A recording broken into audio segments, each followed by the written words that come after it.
Hey guys. Tonight we begin not in a grand manner or glittering ballroom, but in a cramped, damp alley that most Victorians would rather you didn't talk about. It's 19th century London, where gas lamps flicker through the fog, the smell of coal smoke mixes with sewage, and the slums come alive after dark. The world is crowded, filthy, and survival means finding a corner to sleep in, guarding your pockets, and hoping you don't catch something worse than a cold. Before you get comfortable, take a moment to like the video and subscribe, but only if you genuinely enjoy what I do here. And let me know in the comments where you're tuning in from, and what time it is for you. It's always fascinating to see who's joining us from around the world. Now, dim the lights. Maybe turn on a fan for that soft, steady hum, and let's ease into tonight's journey together. Congratulations! You've just stepped into a Victorian slum for the night, and trust me, sleep won't come easy. The first thing that hits you is not the sight. It's the smell. A sour, damp stench of rotting vegetables, coal smoke, sweat, and something less polite that we'll just call mystery liquid. You don't see it at first, but you feel it in your nostrils, sticking, burning, clinging like it wants to take up permanent residence. Welcome to London, sometime around the late 19th century, where the streets are narrow, the night is foggy, and deodorant is still a good 50 years away from rescuing humanity. You're not in the grand halls of Westminster, or the manicured avenues of Mayfair. No, you've stepped into the East End, a slum that has more rats than respectable citizens, and more secrets than the Thames has sewage. Which, frankly, is saying a lot. The cobblestones beneath your boots are slick, wet from a drizzle earlier in the evening. You glance down, careful where you step, and instantly regret looking. That glistening puddle, not water. Probably not wine either, unless you think the corner tavern is serving vintage sewer runoff. Shoes weren't optional in this place, they were armor. Imagine the modern subway at rush hour, multiply the filth by 1,000, subtract the personal space, and add in the possibility of catching typhus if you so much as trip. The sounds crowd in on you. Somewhere nearby a baby wails, sharp and endless, cutting through the air like a cracked violin string. Laughter spills out of a public house, the kind of rough laughter that usually ends in someone losing a tooth. You hear a horse's hooves clop sluggishly, dragging a cart that looks more coffin than carriage.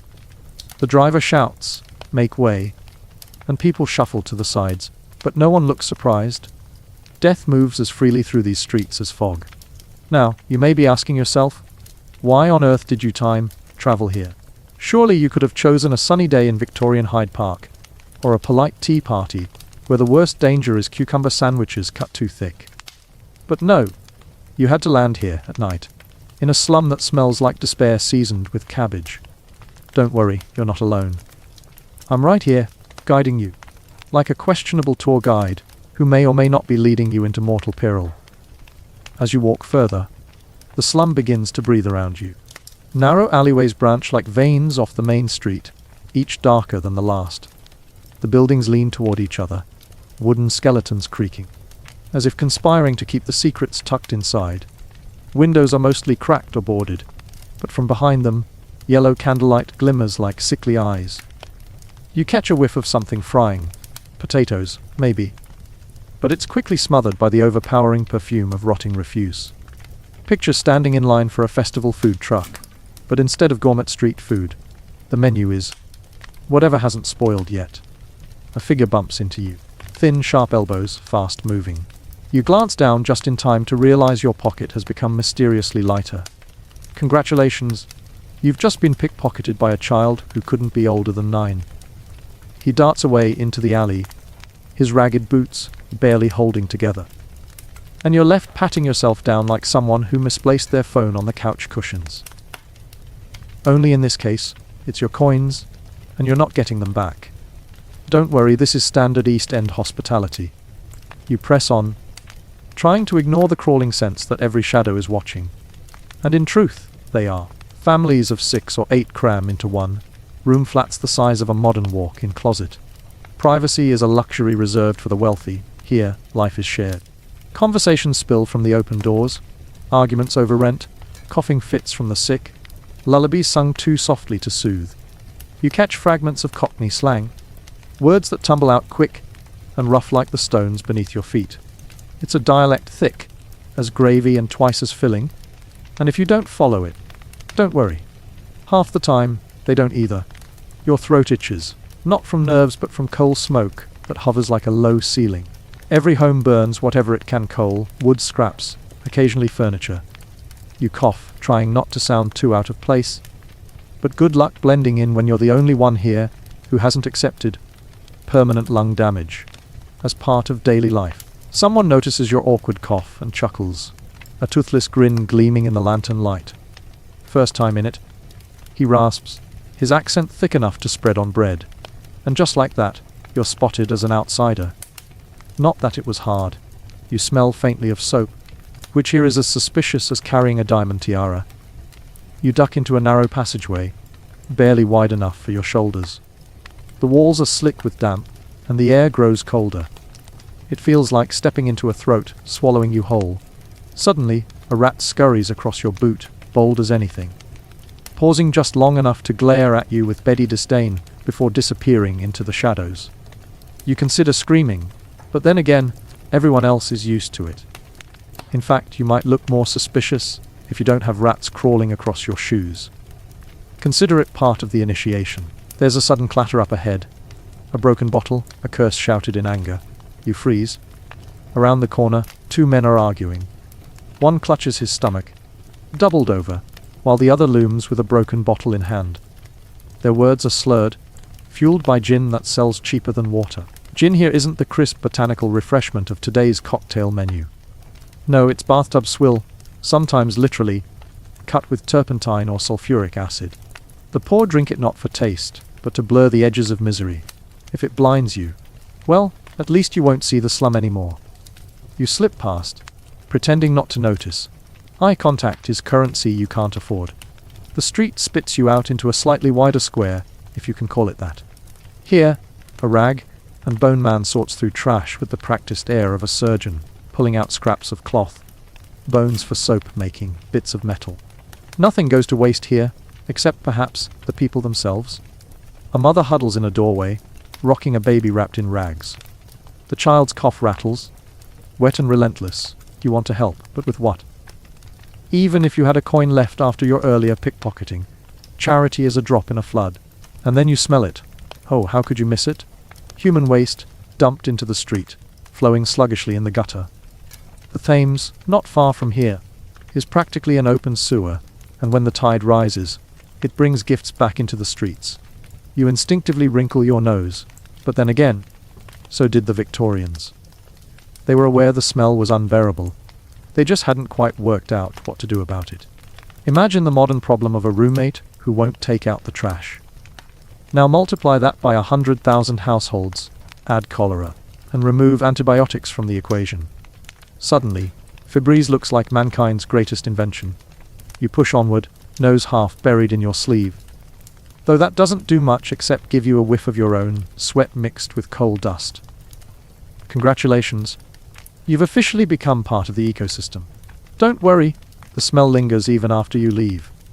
Weeks later, you'll still catch phantom whiffs, and wonder if you imagined it. Like a ghost of Victorian hygiene haunting your laundry. Up ahead, the noise grows louder. You've stumbled into a lodging house, or at least the outside of one. A crooked sign hangs above the doorway, the paint long peeled away, but you can just make out the word beds. Don't let the promise fool you. Inside, it's less bed and breakfast, and more heap of strangers stacked like sardines. For a penny, you might get a spot on the floor. 2 pennies might buy you half of a hammock, shared with another human being, and let's just say toothbrushes were not common accessories. Imagine splitting an Uber pool, except the ride is all night. The car is made of wood, and someone has definitely stolen your shoes by morning. The doorway bursts open and 2 men stumble out, arms tangled, fists flying. Their laughter and shouting blur together, drunken chaos spilling into the street.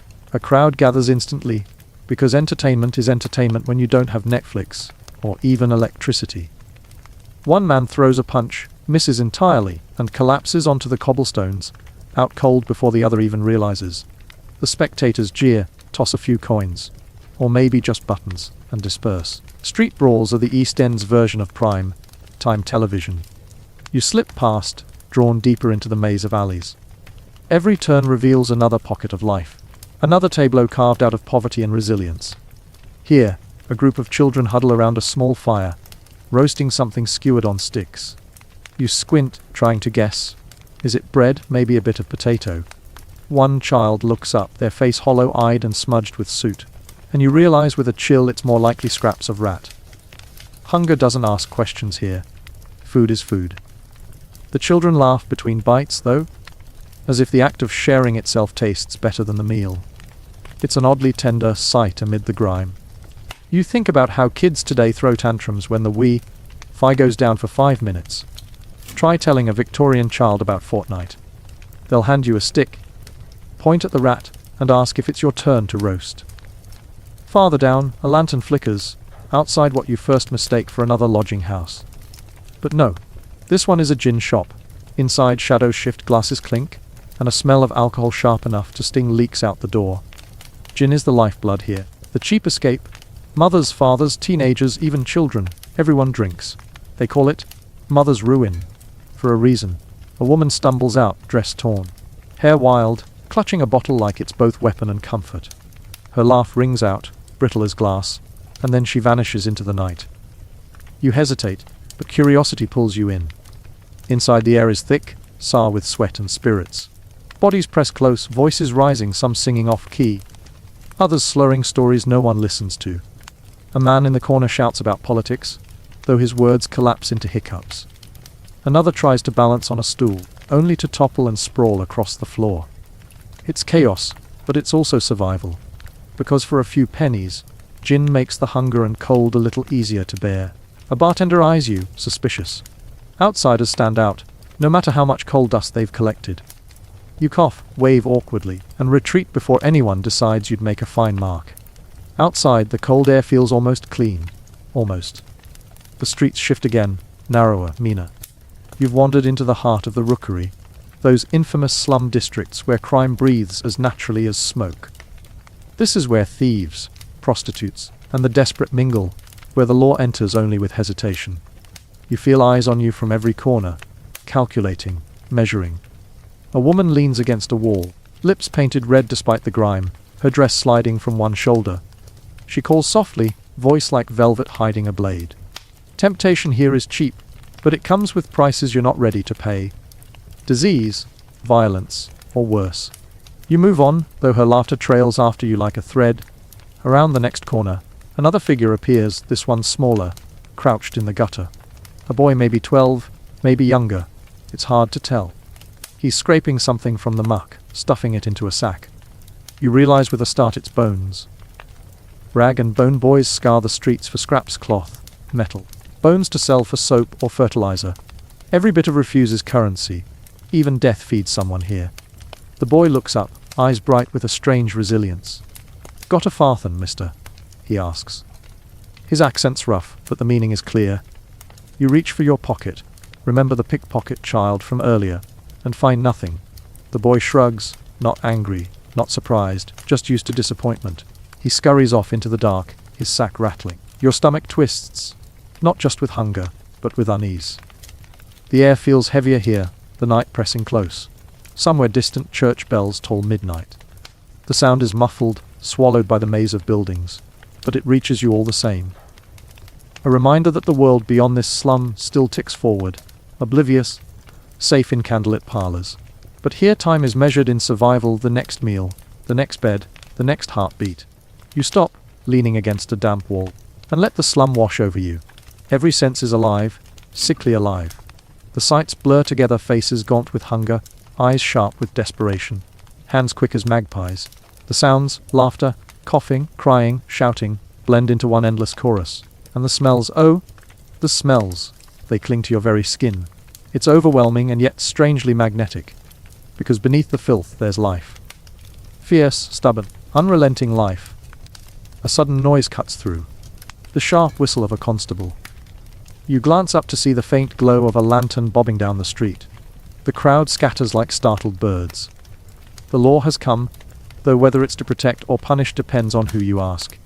You duck back into the shadows, watching as the officer strides past, truncheon at his side. He doesn't linger. He doesn't dare. One man with a lantern cannot tame the darkness. When the echoes fade, the slum exhales again, life resuming its chaotic rhythm. You step back into the street, shaken but oddly exhilarated. You've survived a night in the slum. Or at least the first half of it. The dangers are real, the poverty suffocating. Yet there's a pulse here that refuses to die. These people, forgotten by polite society, have carved out existence in the cracks, laughing, drinking, fighting, loving, all within the rot and ruin.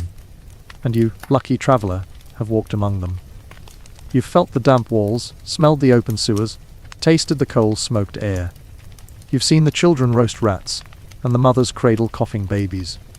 You've heard the clink of gin glasses, and the whisper of knives in alleys. You've become part of the night, at least for a moment. But if you think this was the worst of it, if you think the stink and the sickness were the darkest shadows the slum could cast, wait until you step inside the cramped rooms, where entire families sleep like stacked firewood, sharing air, hunger, and disease. Because surviving the streets is one thing. Surviving the home is another. You duck beneath a crooked lintel, stooping lower than you'd like, and step into the belly of the slum. The doorway creaks, as though it might splinter under the weight of one more desperate soul. Inside, the air is thicker, heavier, warm not from comfort, but from too many bodies pressed together. If the streets outside smelled like filth and coal, this room smells like people, sweat, sour breath, damp rags, and a faint trace of boiled potatoes that doesn't quite cover the stench of sickness. The first sensation is claustrophobia. The ceiling hangs low, the walls lean inward, and every available inch of space has been claimed. Beds. That's generous. What you see are piles of straw, ragged blankets, sometimes just bare boards where entire families lie side by side.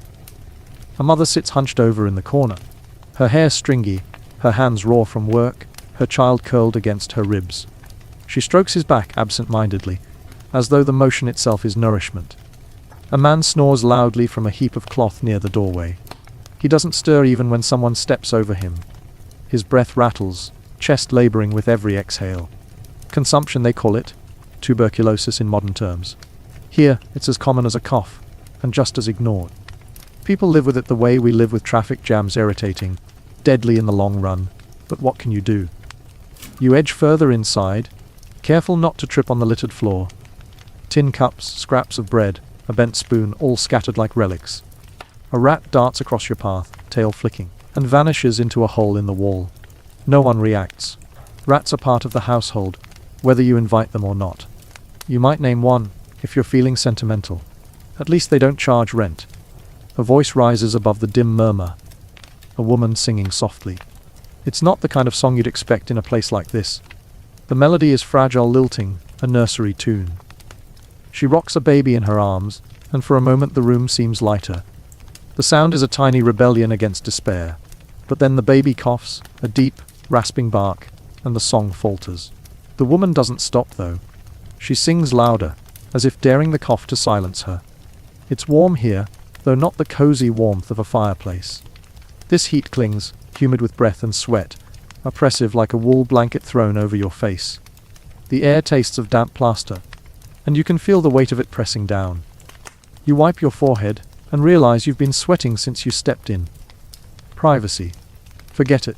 If someone sneezes here, you'll know about it before you feel the spray. One corner of the room reveals something stranger. A man sitting upright, eyes wide, muttering to himself. His lips move rapidly, but no sound escapes, as if he's whispering to invisible companions. The others don't look at him. They're used to madness here. The mind breaks as easily as the body, and when it does, no one has the means to mend it. In another life, perhaps he'd have seen a doctor. Here he's simply background noise. You crouch near the hearth, or what passes for one. A few embers glow faintly, struggling to survive under a heap of damp coal. Someone throws on a scrap of wood, and smoke gushes into the room, filling your lungs. There's no chimney to speak of, only a hole in the wall that does little but invite more damp air inside. Everyone coughs, and yet no one moves. The fire is both enemy and savior, choking them while warding off the cold. The room is so crowded that you can't help brushing shoulders with strangers. One girl, maybe 12, sits cross-legged, sewing patches onto a piece of cloth. Her fingers move fast, practiced, though her eyes look glazed with exhaustion. Child labor doesn't end when the factory whistle blows. It continues at home, stitching, mending. Anything to keep the family afloat. She notices you watching and smirks. What? Never seen a gal work before. Her accent is sharp, mocking, and she laughs when you blush. At 12 years old, she's already tougher than you. The father of the house returns, ducking through the doorway with a sack slung over his shoulder. He empties it on the floor. Bones, scraps of metal, a crust of bread. His children dive at the bread like gulls, tearing at it with desperate hands. He doesn't stop them. Instead, he picks up a strip of bone, runs his thumb along it, and sets it aside for the rag and bone man. Even garbage has its value. You glance around and realize how many are crammed into this single room. 10, at least. A whole family, plus a cousin, a lodger. Maybe someone who just slipped in and never left. Beds are shared, not just between siblings but sometimes between strangers. It's called hot bedding. One person sleeps while the other works, then they trade. The mattress never cools, which is efficient. If you don't mind inheriting someone else's sweat, think of it as Airbnb, but without the fresh sheets or 5-star reviews. The mother notices your hesitation and snorts. Don't like it, do ye? She says, voice rough. Bet on the street. Least we got a roof. She's right, of course. The alternative is sleeping in the open, curled in a doorway where the cold bites harder than the rats. Here, cramped as it is, there's at least a sense of belonging, a fragile shield against the night. A sudden argument erupts. Two brothers, fighting over the last scrap of potato. Their voices rise, fists fly, and the room vibrates with tension. The father shouts, cuffing them both, and order is restored, temporarily. Hunger makes tempers sharp, and in a household where every crumb counts, peace is as fleeting as bread. You take a step back, trying to catch your breath. The air is stifling, the noise overwhelming, but what grips you most is the unrelenting closeness. Every cough, every sigh, every sniffle, shared. If one child has measles, everyone will soon. If one lodger brings lice, the whole house itches. And yet, life goes on. They laugh, they fight, they sing, they endure. Imagine, for a moment, your own home. A bedroom to yourself, maybe even a lock on the door. Running water, a fridge humming quietly. Here, those luxuries might as well be golden palaces. And yet, the people before you don't pause to mourn what they lack. They can't. Survival doesn't leave space for envy. Still, you can't shake the feeling that the walls themselves are watching you, soaked with centuries of smoke and sorrow. Plaster crumbles beneath your fingers, damp to the touch. The floorboards creak like tired bones. This house has seen countless families come and go, all leaving behind fragments of themselves. Scraps of cloth, whispers of arguments, stains no soap could wash. It's a museum, but the exhibits are alive. In one corner, a boy scribbles on the wall with a bit of charcoal. Crude shapes take form. Stick figures, a horse, perhaps a son. His mother scolds him half-heartedly, but you can't help smiling. Even here, amid filth and hunger, children draw sons. Hope leaks in, no matter how tightly despair tries to bolt the door. The hours crawl by inside the room, and the air only grows thicker. Outside, London's night breathes with fog and horses' hooves. But in here, time feels sealed, trapped beneath low beams and smoke, stained walls. The family prepares to sleep, though. Prepare us is perhaps too generous a word. There's no ritual, no tidy bedding, no warm glow of lamplight. Instead, bodies fold into corners, onto straw mats, against each other like puzzle pieces forced to fit. One boy curls against his father's boots, head pillowed on a sack of bones. The sewing girl stretches out, still clutching her needle as if she fears someone might steal even that. The mother lays down last, her baby pressed tight against her chest, her hair spread like straw across the blanket. She stares at the ceiling for a long moment before her eyelids sag. Exhaustion doesn't ask permission. You remain standing, unsure where to put yourself. There's no spare corner, no bed left unshared. The father catches your hesitation and chuckles. Ain't no space for ghosts, he mutters, half asleep already. You realize that's what you are to them, a ghostly intruder, here and not here, watching but untouchable. The room hums with sounds of sleep, snores, coughs, shifting limbs. Somewhere beneath it all, you hear the scratching of rats in the walls, bold and tireless.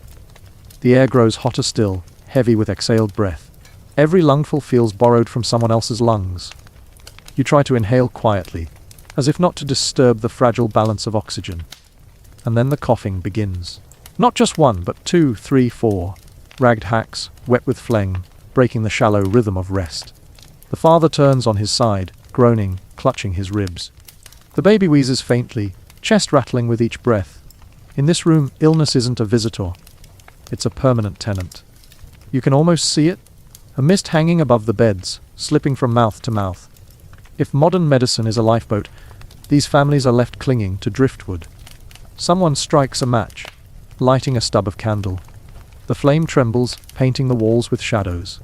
The mother rises, carrying the baby to the hearth.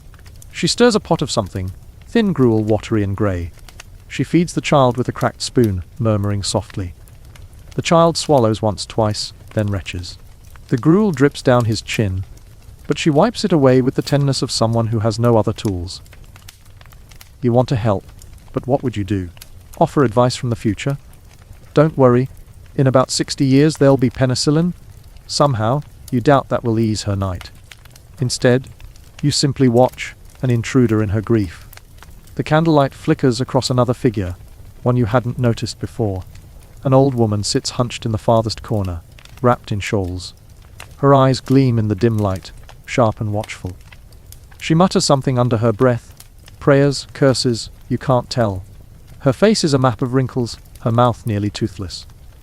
Yet there's power in her presence, as though she's seen every horror this room can hold, and endured it anyway. She catches you staring and spits neatly into a tin cup. Best keep your eyes to yourself, she rasps. Message received. Sleep doesn't come easily here. The air buzzes with unrest, every sound amplified. A man outside shouts drunkenly, followed by the crash of glass. Somewhere further off, a woman screams, high and desperate, then silence. You lie down at last, curling onto a patch of floor that smells faintly of mold. The boards creak beneath you, uneven and damp. Above, the ceiling drips slowly, water staining the plaster. Your eyes grow heavy despite the noise. You're half dreaming when you feel something brush your hand. Small, furry, scuttling. You jolt awake to see a rat dart across your chest, tail flicking. For a moment, you're frozen, then you realize no one else stirs. To them, this is nothing. To you, it's everything.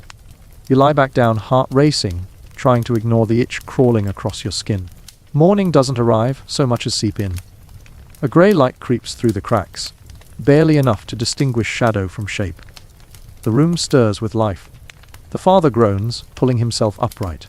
The children rise, rubbing their eyes, stretching their limbs, scratching at lice. The mother stirs the pot again, scraping together whatever's left for breakfast. Thin porridge, darker now, perhaps with a scrap of bread crumbled in. She doles it out carefully, spoon by spoon, as though each drop were gold. The girl with the needle begins sewing again, her stitches neat despite the dim light. The boy with the sack of bone shoulders it once more, preparing to roam the streets. Everyone has a role. No one rests, not truly. Survival is a full-time job. You step outside at last, ducking beneath the low lintel. The cold air hits you like a slap, fresher than the suffocating warmth inside. The fog still lingers, thick as wool, swallowing the rooftops. The street is already alive. Children chasing, men shouting, women hanging laundry on lines strung between windows. The slum never truly sleeps, it only shifts between shadows. You pause, glancing back at the doorway. Inside, that family will continue their cycle of hunger, sickness, work, and sleep. Tomorrow the same. The day after the same again. For them, hope isn't a grand dream. It's the possibility of another day survived. And somehow, that feels heavier than all the smoke in London. As you walk away, you can't help glancing up at the rooftops. The fog curls around chimneys, and from somewhere within the maze, a bell tolls faintly. The city waits, sprawling endless, full of secrets yet unseen. If you thought the cramped, disease-ridden home was suffocating, wait until you see the factories, where the air burns with soot, the machines roar like beasts, and the children who sleep in those crowded rooms, by night work 12 hours, by day just to keep bread on the table. Because in Victorian London, the street was cruel, the home was harsh, but the factory was a machine that chewed life itself. The morning fog does not lift as you walk. Instead, it seems to thicken, clinging to your clothes like damp wool.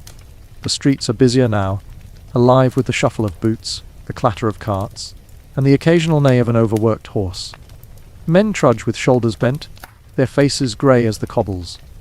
Women hurry past with baskets on their hips, skirts gathering the filth of the road. Children dart between them, barefoot, nimble, already clutching bits of kindling or half-rotten apples like treasures. You follow the father from the slum, his broad back leading the way. He does not look behind him, not once. His steps are heavy, sure, resigned. He carries nothing but a battered tin lunch pail that you can already tell contains little more than yesterday's bread crust. He whistles once, a tuneless sound swallowed instantly by the noise around you, then coughs hard enough to bend him double. He straightens, spits darkly into the gutter, and keeps walking. The streets change as you move. The cramped houses give way to looming brick structures, long and featureless, their windows set in rows like blank eyes. Smoke pours from chimneys, blackening the sky, drifting down again to coat the world in soot. You can smell it before you see it fully: coal, ash, oil, sweat. The very air tastes metallic, scratching your throat as you breathe. Factories. You arrive at one, a textile mill, though you wouldn't guess it by its hulking exterior. It looks more like a fortress, built not to keep enemies out but to keep its workers in. The gate yawns open, swallowing people by the dozen. Men, women, children all funnel inside, their bodies pulled along by routine. No one speaks much. What is there to say? The day will be long, the pay will be meager, and the work will be merciless. That is all. Inside, the sound hits you first, a roar, constant and consuming, like standing beside a waterfall made of steel. Spinning machines fill the vast room, their wheels and belts whirring, clacking, grinding. They tower above you, monstrous contraptions of iron and wood, their jaws snapping at every loose thread and dangling sleeve. The air is thick with lint, dust swirling in the candlelit gloom. Every breath chokes you with the taste of cotton, sharp and dry on the tongue. The father takes his place at one of the machines, hands already moving as if guided by instinct. He threads spools, adjusts levers, wipes sweat from his brow with the same rag he uses to clean the gears. Beside him, a boy no older than 8 scrambles to collect fallen bobbins, darting dangerously close to the moving belts. His fingers are blackened with grace, his face pale beneath the grime. You want to snatch him away before the machine devours him, but no one else seems to notice. Here, children are tools, as essential to the process as the gears themselves. Hours pass, or perhaps minutes. It's impossible to tell inside this mechanical storm. The noise never ceases, a constant pounding that drowns out thought. The floor trembles beneath your boots. Sweat pours down your back, mixing with the grit in the air until your skin feels coated, suffocated. The workers move mechanically, bodies bending and straightening, arms reaching and pulling. Their faces remain blank, focused only on the next motion, the next thread, the next spin. Every so often, a shout pierces the din. A machine jams. A belt snaps. A hand is caught where it should not be. There is a scream, brief and sharp, followed by silence. The overseer, a man with a cane and a voice like gravel, strides over, barking orders. Blood is wiped away. Work resumes. The machine does not stop for flesh. Flesh stops for the machine. At one point, you notice the old woman from the slum, her shawl tied tighter around her shoulders as she sweeps lint into piles. Her broom moves with slow determination, her back hunched but unbroken. She sees you, mutters something, perhaps the same prayer, perhaps the same curse, and returns to her sweeping. Even here, among the machines, her eyes gleam with that same wary fire. Your ears ring from the constant noise, your lungs ache from the air. And yet, somehow, the workers endure. They find rhythm in the repetition, strange comfort in the predictability of suffering. A boy hums beneath his breath, off key but steady, as though he can stitch a song into the fabric.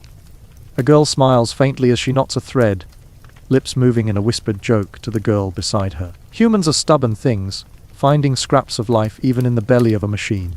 Lunch comes at last, or what passes for it. The bell clangs, a hollow sound that echoes through the room. Workers drop their tools, slump to the floor, or gather near the doors.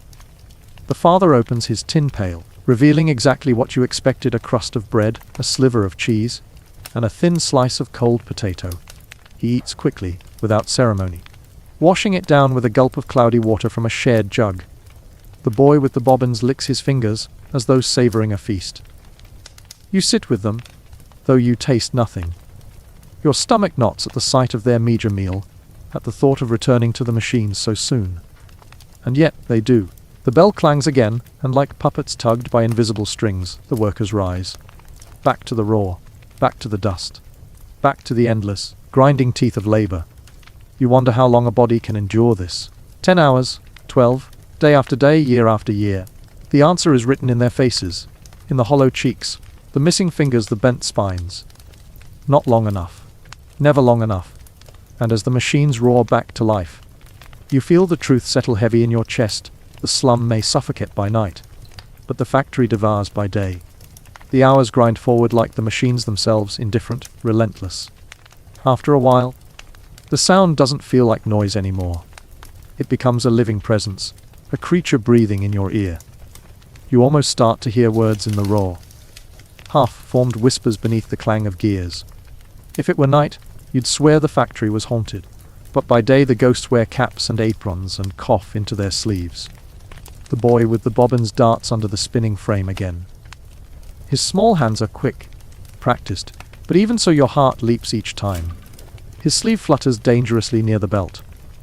You suck in a breath, waiting for the inevitable scream, but he darts back just in time, grinning at his prize, 2 bobbins clutched to his chest. He looks proud, like a child who's just won a toy. You want to shake him, to tell him how close he came, but here, surviving another minute feels like a victory worth smiling over. The overseer walks past, cane tapping the floor like a clock. Tap, tap, tap. Each strike makes you flinch. He doesn't look at the boy, doesn't look at the father or the old woman sweeping lint. He only looks at the machines, the great iron beasts, as if the workers are no more than shadows cast by their turning wheels. He raises the cane once to snap it against a man's shoulder. Not hard, just enough to remind him that slowness is noticed, and punishment is never far. At one point, a shriek pierces the roar. A girl's hand has slipped. You see it vanish into the teeth of the machine, hear the sickening crunch. For a moment, the entire room seems to pause, though the gears keep spinning, the belts keep turning. The overseer strides over, face grim but practiced. Blood spatters across the wood floor. The girl collapses, her wrist mangled, her sobs drowned by the machinery. She is carried away, her cries fading down the corridor. No one replaces her immediately, but the machine doesn't stop. Her absence is a gap filled with silence, quickly swallowed by the roar. Within minutes, the rhythm of the factory returns, as though nothing has happened. Here, tragedy is just another shift. The air grows thicker as the afternoon drags on. The heat builds, sweat soaking your collar, grit settling in your hair. Workers cough constantly, harsh barks that echo like gunshots in the cavernous hall. The old woman sweeps and sweeps, her broom stirring the lint into the air rather than removing it. You taste it on your tongue, gritty and sour. It feels like inhaling death one breath at a time. And still, there are flashes of humanity. A man slips a crumb of bread to a boy. A girl hums a tune you half recognize. Something that sounds suspiciously like the ancestor of a pop song. The father, for all his wariness, ruffles his son's hair when the boy returns triumphant with an armful of bobbins. These small rebellions, these tiny moments of warmth, are the only things that stand between survival and despair. You find yourself drifting, hypnotized by the turning wheels, the endless repetition. Your body aches as though you've worked alongside them, though your hands remain clean. And then, without warning, the whistle blows. The sound cuts through the din like a blade, high-pitched, commanding. The machines grind to a halt, their voices dying in shudders and squeals. Silence follows, shocking in its completeness. It's as if the world has stopped breathing. The workers sag where they stand, some clutching their backs, others wiping their faces. The boy flops onto the floor, his legs splayed, chest heaving. The father leans heavily against the machine, eyes closed, lips moving in a silent prayer or curse. You can't tell which. The overseer nods once, satisfied, and leaves the hall. Just like that, the day is done. Outside, the sky is already dimming. the fog painted orange by the last light of the sun. Workers spill from the gate like water from a broken pipe, their bodies bent but still moving forward. They walk in clumps, silent for the most part, though here and there laughter bubbles up. It sounds strange, brittle, but real. Even after 12 hours in the belly of the machine, people still find a way to laugh. That, you realize, is the greatest rebellion of all. The father walks slowly, his son trailing at his side. The old woman hobbles a few steps behind, broom still clutched like a staff. Around you, children chase one another, giggling despite the grime on their faces. A man breaks into song, his voice hoarse but defiant, and others join in. For a moment, the street feels alive again, vibrant, as if the factory has loosened its grip for just a little while. You look up. The chimneys loom against the twilight, belching smoke into the air. Their shadows stretch across the rooftops like black fingers. The city exhales, heavy and slow, settling in for another night.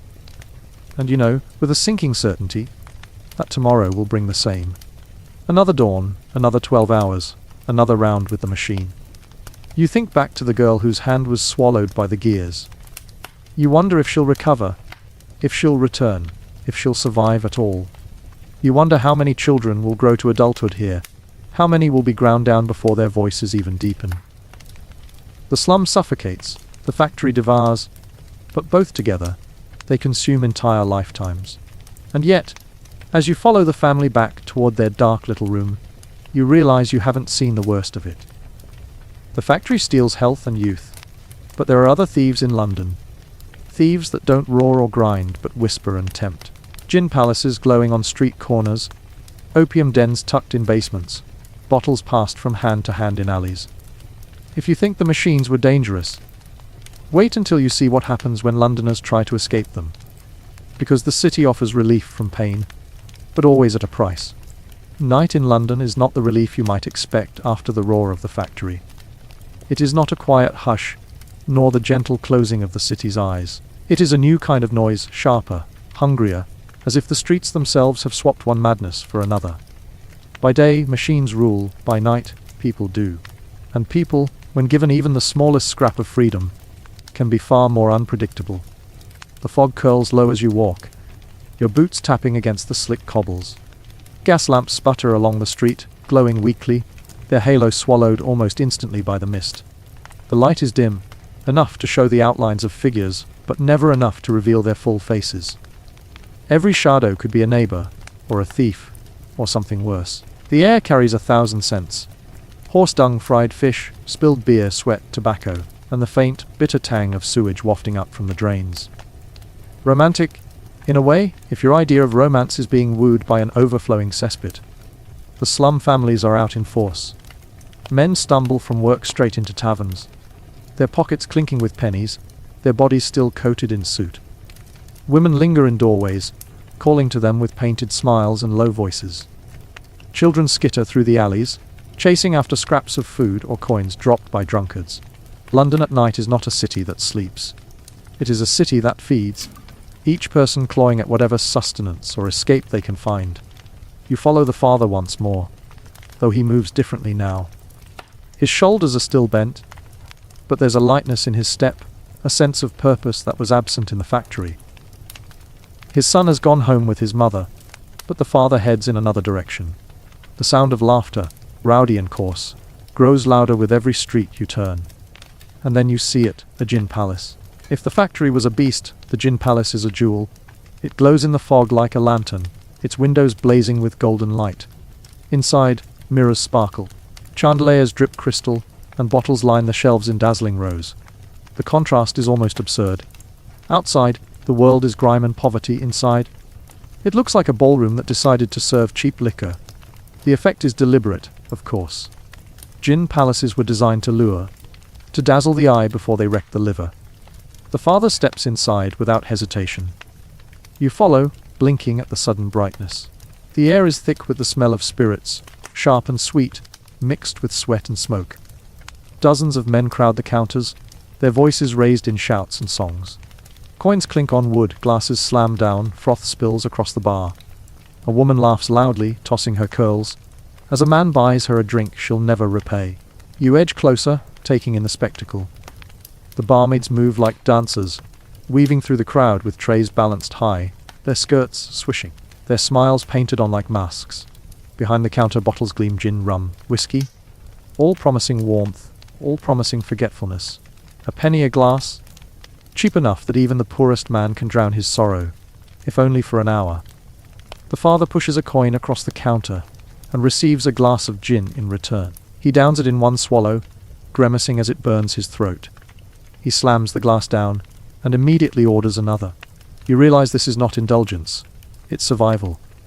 After 12 hours in the factory, after a night in the slum, this fiery liquid is the only anesthetic within reach. Around you, men shout toasts, their words slurring into nonsense. Songs rise, crude and cheerful, some bawdy enough to make even you blush. A fight breaks out in the corner, two men grappling, their fists landing with wet thuds. No one intervenes. The barman simply steps aside, polishing a glass as if nothing were happening. The chandeliers gleam above it all, beautiful and ridiculous, casting light on the ruin below. You sip from an abandoned glass out of curiosity. The gin is sharp, almost medicinal.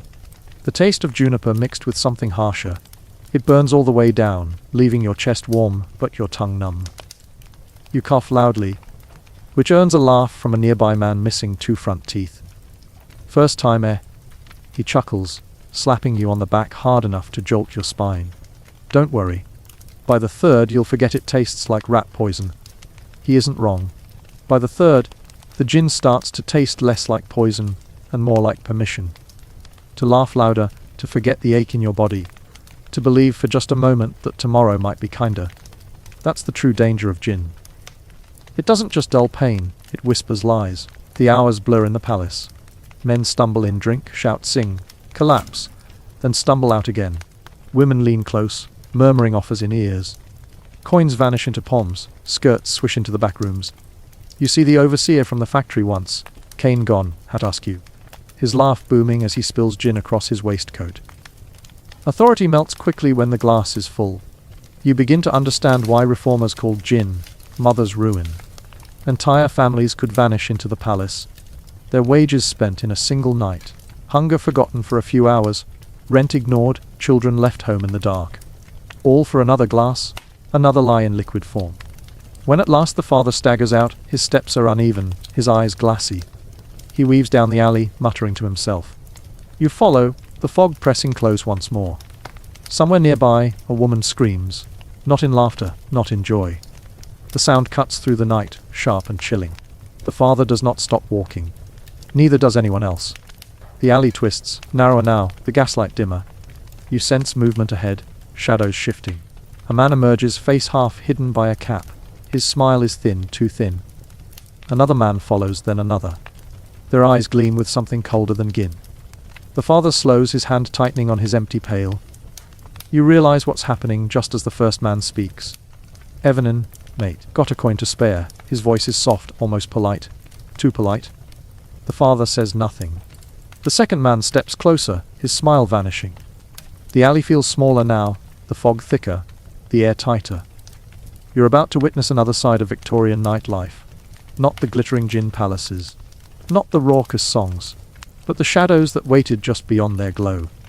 Because where there is drink, there is desperation. And where there is desperation, there is crime. And crime in these streets doesn't ask nicely. The alley closes in like a throat, the fog curling around your ankles, as if it wants to bind you where you stand. The father doesn't answer the men. He doesn't need to. His silence is enough, and in Victorian London, silence in an alley is an invitation to violence. The first man steps closer, his breath sharp with gin. Come on, mate. Just a coin.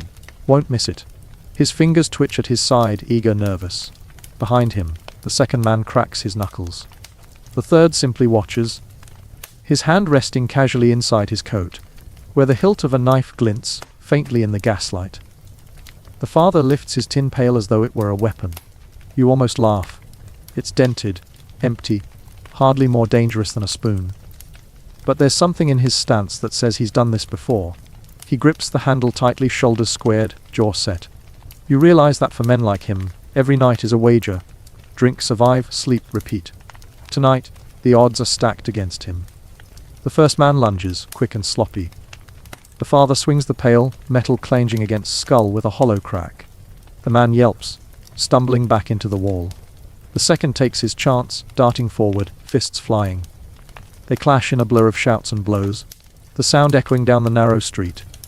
You hover at the edge, useless, your hands itching to help but unable to touch. You want to shout, to warn, but your voice sticks in your throat. This isn't your fight. Not really, it's his. It always has been. The third man steps in at last, pulling the knife free. Its blade gleams faintly, catching the meager light. Your stomach drops. This isn't just a brawl anymore. It's survival. The father sees it too, his eyes widening, his stance faltering. He raises the pail again, but too slowly. And then, a shout, female sharp, commanding. Oi! Enough of that! From the fog, a figure strides forward. A woman tall, broad-shouldered, her hair tied back beneath a bonnet.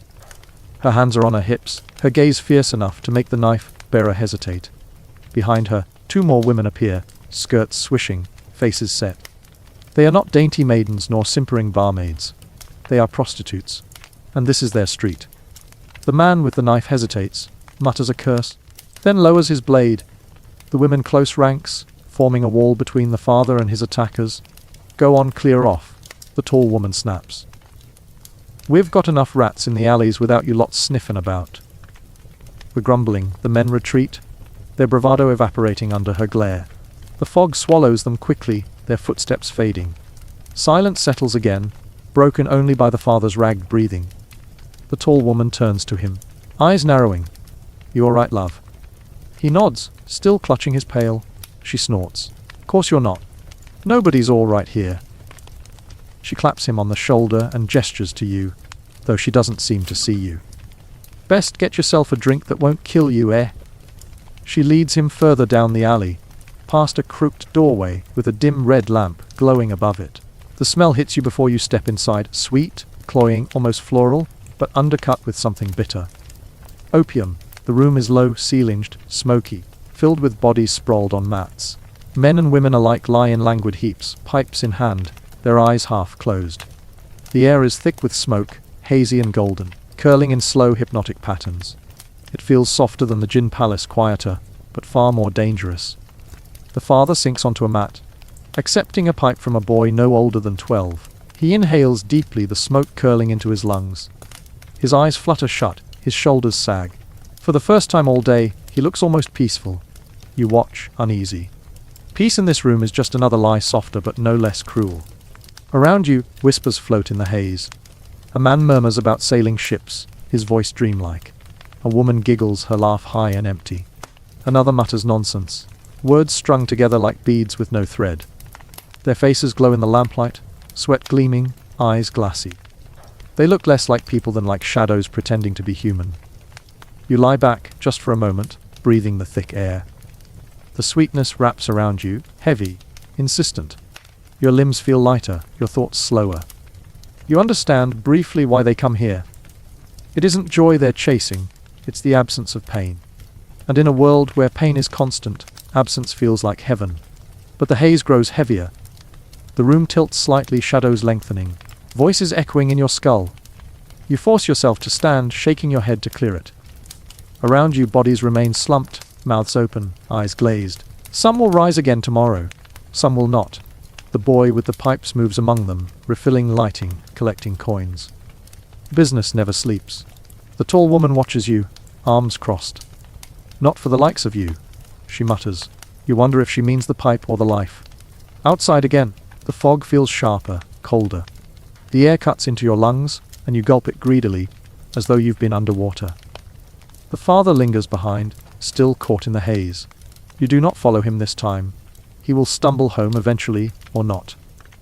Either way, the slum will swallow him back. You walk instead through the streets, past taverns and gin palaces, past brothels and dens. The night hums with life, desperate and raw. Men stagger arm in arm, singing tunelessly. Women lean from windows, calling softly. Children curl in doorways, their small bodies wrapped in rags. Everywhere the city pulses, alive but sickly, vibrant but broken. You pass another alley, narrower still. A figure crouches there, her skirts tattered, her face pale in the lamplight. She looks up as you pass, eyes hollow, lips cracked. She whispers something you can't hear, You want to stop to help, but your feet keep moving. Perhaps that's the true lesson of Victorian London. There is too much suffering to hold, too many cries to answer. If you stopped for every one, you'd never move at all. The bells of St. Paul's toll faintly in the distance, marking the hour. The sound drifts through the fog like a memory of order, of grandeur, of something better than this. The city listens for a moment, then shrugs it off. There's no time for holiness here. Only hunger, only drink, only smoke. You return at last to the slum. The alleys are quieter now, though not silent. Snores drift from open windows. Somewhere nearby, a woman wails softly, her grief spilling into the night. Rats scurry bold and fearless, their claws scratching at the wood. The air is damp, the fog thicker still. You step inside the crowded room again. The family sleeps, their bodies curled together, their breaths uneven. The father has returned, his eyes dull, his skin slick with sweat. The baby whimpers faintly, soothed by its mother's hand. The old woman sits awake in her corner, watching you with those sharp, glittering eyes. She mutters something, a phrase you almost recognize. It sounds like prophecy. You lie down, exhaustion pressing heavy on your chest. Your eyes close, but sleep does not come easily. The images linger, machines devouring hands, gin burning throats, smoke filling lungs. The city hums beneath it all, restless, endless. You realize that night in London is not rest. It is another battlefield, fought with glass and pipe instead of gears and belts. And if you thought the gin and the smoke were cruel, wait until you see the diseases that fester in the cracks of this world. Cholera, typhus, tuberculosis, the true kings of the slums. For here the greatest killer is not machine or drink or knife, but water itself. The morning does not arrive with sunlight. It never really does here. Instead, it creeps in as a grey dampness, a pallid light seeping through cracks in the shutters. The room smells worse than it did the night before, though you can't quite say how. That mix of smoke, sweat, damp wall, and something sorrow. Something that clings to the back of your throat like spoiled milk. It's the scent of too many bodies, sharing too little air. The baby coughs, a weak, rattling sound. The mother soothes him, pressing her lips against his fever, warm forehead. You glance toward the window, wondering if air might help, but the streets outside are no kinder. Opening the shutters here is less, letting in fresh air, and more, inviting in a new flavor of stink. The Thames carries its perfume on the wind, a full blend of rot, waste, and the occasional whiff of dead animal. To call it a river is generous. It's more like the city's open sewer. The old woman in the corner cackles softly. Smells like health? She mutters, rocking back and forth. You're not sure if she's joking, and you don't want to know. You step outside, the street still wet from a midnight drizzle. The mud clings to your boots, though mud here is more ambitious than normal. It's half earth, half manure, and half, well, let's just say mathematics weren't the Victorians' strongest suit when it came to sanitation. People empty their chamber pots directly into the street, often with a cheerful warning cry of, "Guard, Lou!" shouted just before the slop splashes down. If you're unlucky, you don't hear the warning until it's too late. You walk carefully, head tilted upward, just in case. Children dart past you barefoot, their toes blackened, their faces streaked with dirt. One stops to sneeze, a wet explosion that leaves a trail glistening on his arm. He wipes it casually on his shirt and continues his game, none the worse for it. Germ theory hasn't quite landed here yet. Illness is believed to float on the air like bad smells, and given the smells you've inhaled so far, you almost sympathize with the theory. Further down the lane, a cart rattles by, drawn by a weary horse. Atop it lies a stack of bodies covered with rough cloth. You think they're sacks of grain until a foot slips free, pale and rigid. The cart driver whistles tunelessly, unbothered. Death, after all, is not an event here, it's an industry. The neighbors barely look. A woman pauses in scrubbing her doorstep to spit into the gutter, then goes back to her brush. A man hauling coal glances once at the cart and shrugs, shifting the weight on his shoulder. In a place where sickness is as common as sunrise, you can't mourn every face. You'd run out of tears long before you ran out of funerals. You follow the cart. It wins its way to a yard on the edge of the slum, a place where bodies are stacked before being carried to the cemetery. Except cemeteries are overflowing. London's graveyards bulge with the dead, Graves dug shallow, coffins layered upon coffins. In summer, when the ground bakes and cracks, the stench rises like a curse. People whisper of bones pushing their way back to the surface, as though even the soil itself rejects them. And the soil has reason to complain. You've heard of cholera, haven't you? A disease that rides the water like a secret passenger, waiting for a sip, a taste, a careless gulp. One contaminated pump, one tainted bucket, and suddenly an entire street is writhing in agony, their bodies emptied faster than they can cry out. The slums know cholera well. They call it the Blue Death, for the way lips and skin turn dusky as fluids drain away. You shiver, remembering the bucket in the corner of the room where you woke. You wonder how many invisible riders were waiting in its depths, patient and silent. Walking further, you pass a public pump, its iron spout slick with use. A line of women gathers with pails, chatting idly as they wait. Children play nearby, splashing in puddles that glisten with oil and worse. A dog laps at the gutter, tail wagging. You want to scream, to snatch the pump handle from their hands, to tell them it's poisoned. But of course, you can't. You're no more than a shadow here, a visitor with knowledge too late to help, and besides, how would you convince them? The word germ means nothing yet. They believe it's the miasma, the bad air, that kills. If the wind stinks, you'll fall ill. If it smells sweet, you're safe. It's almost funny in a bleak way, with noses as battered as theirs, they never stood a chance. Speaking of stink, the air grows thicker as you turn a corner. A trench runs alongside the street, filled with stagnant water. Its surface glitters with bubbles, fat and lazy, rising to pop with a foul hiss. Bits of straw and scraps of food float in the mire, but so do darker shapes, indistinct and bloated. You don't look too closely. The smell alone is enough. A boy crouches by the trench, dipping a tin cup. He drinks greedily, wiping his mouth with his sleeve. You gag. He grins, teeth crooked and blackened, and runs off to join a pack of children kicking a ragged ball. He'll be dead within the week. You know it. They all know it. But thirst doesn't wait for clean water, and clean water doesn't exist here. Your stomach clenches with a queasy sympathy. You try to imagine telling these children to stay hydrated, the way modern advice does, sipping from pastel water bottles, counting ounces like virtue. Here, hydration is a gamble. Heads, you live another day. Tails, you die in agony. Somehow, the neon gym bottle slogans of "drink more water" sound like a cruel joke when you picture them painted on the side of a cholera cart. The cough begins to follow you. At first you think it's just one person, a rasp from a nearby doorway, a wheeze from the window above. But as you walk, you hear it everywhere. A chorus of hacking, rattling, chest, deep coughs that seem to echo through every alley. Consumption, they call it. The Great White Plague. We call it tuberculosis. It eats lungs slowly, patiently, turning every breath into a struggle, every night into a vigil. You pause outside a house, its windows shuttered tight. Inside, the sound of coughing rises and falls like waves. A child's high gasp, a woman's harsh bark, a man's deep groan. The house itself seems to shudder with each breath. You press your hand to the wall, feeling the vibrations of their suffering. And yet life goes on. A neighbor leans from his window, lighting a pipe with casual ease. Smoke curls upward, mixing with the fog. He clears his throat, hawks into the street, and mutters about the price of coal.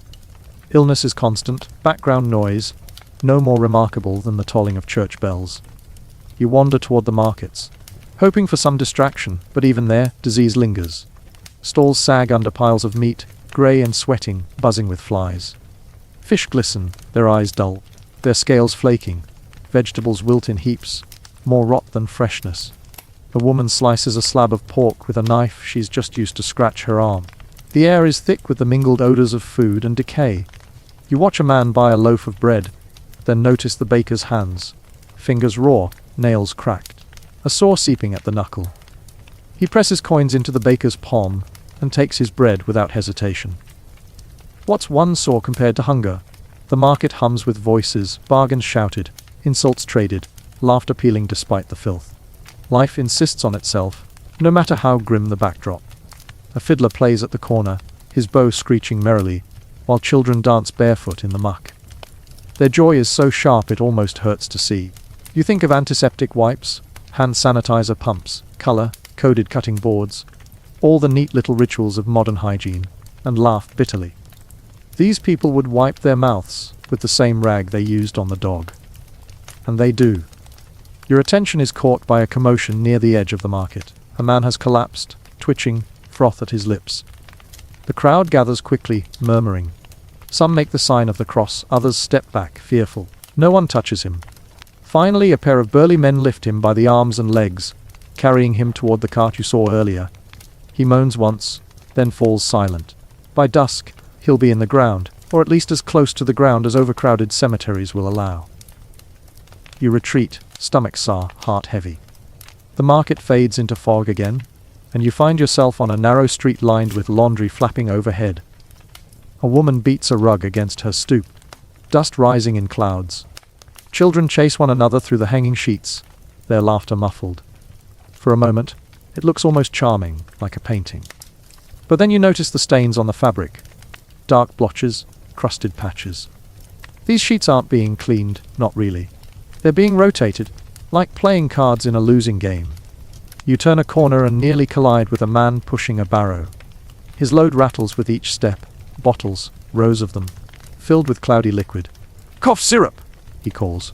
"Cures all ills, from a scratch to consumption." He grins, holding up a bottle. The liquid inside glowing amber. You know what it is before he even says it. Laudanum. Opium dissolved in alcohol, the Victorian miracle cure. Drink it, and you'll forget your cough, your hunger, your grief, until it kills you. A woman presses a coin into his hand, clutching the bottle as though it were salvation. She hurries home, her child clinging to her skirts. You wonder if the syrup will quiet the child's cough, or simply lull him into a sleep he never wakes from. You watch the man move on, his barrow clattering, his voice cheerful. And you can't help thinking, modern pharmacies may have regulations and child-proof caps, but the spirit is the same. We still buy little bottles that promise relief, hope, maybe even joy, and we trust them, because what else can we do? The cough echoes again, a steady drumbeat beneath the city's song. You feel it in your own chest now, a sympathy tickle, the kind that makes you clear your throat nervously. The air feels heavier, the fog thicker, as if every breath carries a wager. And if you thought the water was dangerous, wait until you see what happens when the waste beneath the city finally rises up to drown it. The cough trails you like a shadow as you drift deeper into the city, but the sound begins to fade against another, more sinister hum, the sloshing, gurgling, dripping of what lies beneath London. You don't see it at first, you smell it. The air thickens, sour and sweet all at once, as though someone has boiled cabbage, left it to rot in the sun, and then stirred it into a stew of manure and blood. You gag before you even reach the source. Here it is, the river. The Thames sprawls before you like a beast gutted open, its waters brown and sluggish, frothing with bubbles that shimmer faintly in the morning light. Things float by: logs, straw rags, a dead cat spinning lazily on the current. Then something larger, bloated and pale, catches for a moment on a pier before slipping under again. You don't ask what it was. You already know. The locals call this water life. They drink it, cook with it, wash their clothes and their babies in it.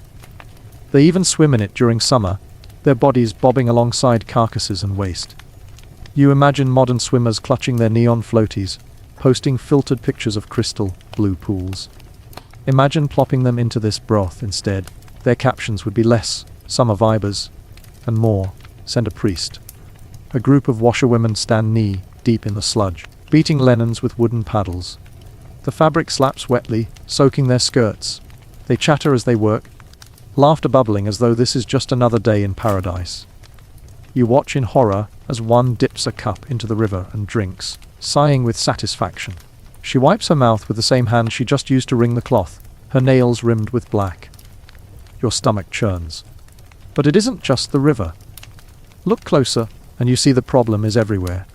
Behind houses, between streets, beneath floorboards, cesspits. Little underground chambers brimming with the waste of entire households. They overflow often, seeping into walls, flooding cellars, spilling onto cobblestones. You notice the sheen on the street under your feet, the darker patches where liquid seeps from cracks. That isn't rainwater. It's the city's collective stomach ache. You pause by a doorway where a man curses loudly. his boots splashing as he tries to sweep brown liquid out of his home. His broom squelches uselessly, the tide winning every time. The smell is enough to make your eyes water. He glares at you as though you're to blame. You consider apologizing for your nose. The cesspits, when too full, are emptied by nightmen. Men who lower themselves into the filth with buckets and ropes, hauling waste up in dripping loads. They work at night so as not to offend delicate sensibilities, though by now, you wonder whose sensibilities could possibly remain delicate. You imagine job postings today. Wanted comfortable working with hazardous materials, must provide own bucket.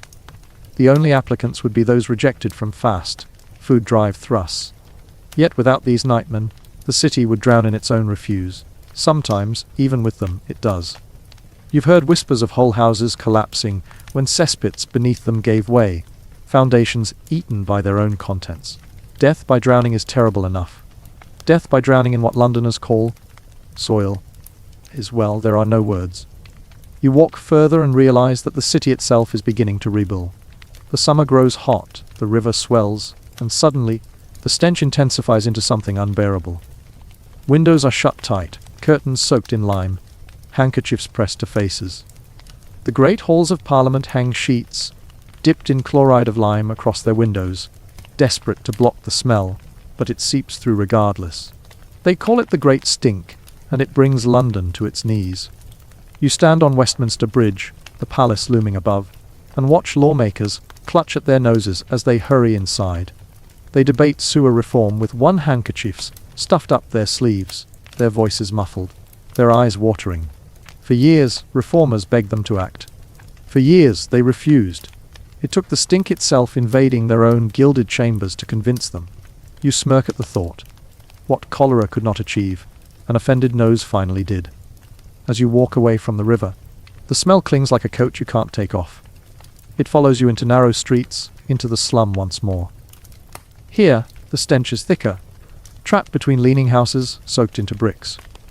You duck into a cellar and nearly retch. The floor is damp, the walls slick, the air wet with decay. A family sleeps here, curled on straw, their breath shallow. The youngest coughs, his face grey in the dim light. The father strokes his hair, humming a lullaby. He doesn't notice the moisture glistening just inches from his child's lips. Above ground, the struggle continues. Women scrub steps with water hauled from the very pumps that sicken them. Men mop tavern floors with rags that drip into mugs. Children play hopscotch beside open drains. Life insists on its routine, even as death crouches in every corner. You pause by a churchyard. The ground is uneven, bulging with coffins stacked like firewood beneath. The grass grows poorly, yellow and sparse. The air smells faintly metallic, like blood that refuses to fade. You imagine the worms working overtime, the soil too saturated to absorb any more. Yet funerals continue, daily, hourly, as if the city believes sheer willpower will make space where there is none. And when death is this common, rituals change. Coffins are reused. Graves are shared. Bodies are hurriedly buried at night, sometimes without ceremony. The living can't afford reverence. Reverence doesn't pay for bread. You catch sight of a procession, mourners in tattered black, carrying a coffin no larger than a bread box. A child then. Always a child. They move quietly, eyes downcast, the wail of a mother breaking the silence. You feel it in your chest, a hollow ache that swallows the air. A passerby mutters, "God's will," and continues walking. In a city where children die before they grow teeth, grief becomes background noise. You stumble away, lungs aching from the smell, heart aching from the sight. The slum seems to close tighter, pressing you against its damp walls. Your thoughts drift to modern comforts. Tap water so clean you complain about the taste, garbage trucks whisking away refuse before dawn, air fresheners in scents like ocean breeze and lavender meadow. You laugh bitterly. Here, an ocean breeze smells like bloated fish and sewage. A lavender meadow is a handkerchief dipped in vinegar. Night falls and the air cools slightly, but the smell does not abate. It thickens, if anything, growing heavier, more insistent. The cough chorus rises again, joined now by wheezes and moans. Somewhere nearby a woman screams. Somewhere else, a baby cries until it doesn't. You try to close your ears, but sound travels through the slums like smoke, creeping under doors and through cracks. There is no silence here, only layers of noise. You find yourself back at the river's edge, staring at its slow churn. The moon glimmers faintly on its surface, silver on brown like a coin dropped into a chamber pot. Rats scurry along the banks, bold and fat. They pause to drink, whiskers twitching. Their eyes gleam when they glance your way, as though they know something you don't. Perhaps they do. The city breathes, shallow and sickly. You can feel it beneath your feet, the slosh of waste in sewers too small, too old. You wonder how long it can endure before the weight of filth suffocates it entirely. You wonder how many more carts will rattle by, how many more coughs will fade into silence, and then you realize you're still breathing it too. Every step, every breath, every swallow, you're gambling with the same invisible killers. You're not immune, not here. Time travel offers no vaccination. The thought chills you deeper than the damp air. You close your eyes, trying to block it out. But even in the dark, you see it. The swollen river, the bubbling cesspits, the grey faces of the dying. The city doesn't just surround you, it seeps into you. And if you think this stink is the worst of it, wait until you meet the creatures that thrive in it. The rats, the fleas, the lice, the crawling armies that feast on both the living and the dead. You hear them before you see them. Scratching, scraping, a faint patter like tiny drummers marching on hollow wood. At first, you think it's in your head, some echo of the coughing and weeping you've already endured. But no, it's real. It's everywhere. Behind the walls, under the floorboards, scuttling across the rafters above. The slums are never silent because the rats never sleep. One darts across your boot, bold as a thief. Its body is sleek. It's fur matted, its tail long and hairless. It pauses just long enough to look at you, its eyes black and glinting in the lamplight. You freeze.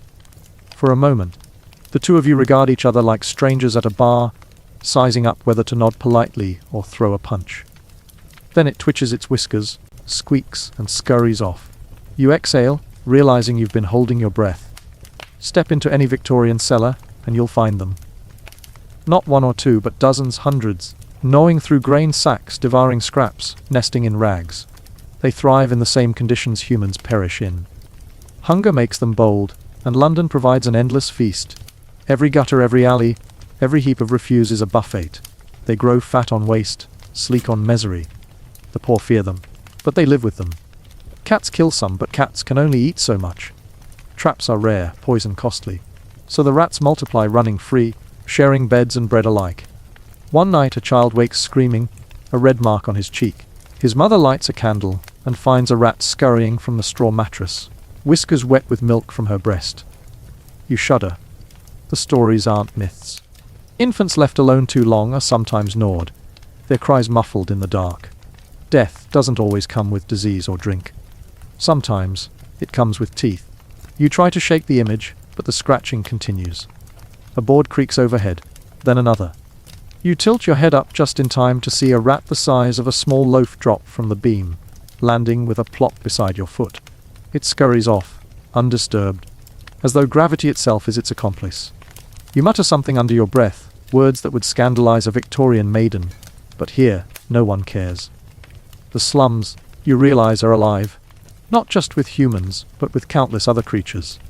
Fleas leap unseen from rag to rag, biting at ankles, leaving welts that itch until they bleed. Lice burrow into scalps, their eggs clinging to hairs like tiny white pearls of misery. Bedbugs gather in seams of straw mattresses, swelling fat with blood while families sleep. The poor scratch constantly, absent-mindedly, as though it's as natural as breathing. You watch a boy sit on a stoop, legs swinging. He parts his hair with grubby fingers, pinches something between thumb and nail, and pops it in his mouth with a grin. He crunches. You look away, gagging. He isn't even ashamed. Why would he be? Hunger makes delicacies of the disgusting. Insects are protein after all. Modern chefs will someday call it sustainable cuisine and serve it with garnish. Here, it's just survival. In the dim light of a room you pass, a woman drags a fine, tooth comb through her daughter's hair. The girl whimpers as the teeth snag. The comb emerges dotted with wriggling lice. The mother wipes it on her apron, sighs, and goes again. This is not a one-time chore. It is a daily war. And victory never lasts longer than a night. You scratch your own head instinctively, though you know you're not really here. It doesn't matter. The suggestion is enough. Your scalp prickles, your skin crawls, your imagination becomes a battleground. That's the cruel trick of infestation. Even if the vermin never touch you, you feel them all the same. At night, the rats are boldest. They pour from drains, swarm over bins, scuttle across sleeping forms. You follow them down an alley where lantern light barely reaches. The ground is slick, littered with bones gnawed clean. The rats dart between your boots, squealing, fighting over scraps. One climbs onto a barrel and stares you down, its teeth bared. You could swear it's daring you to make a move.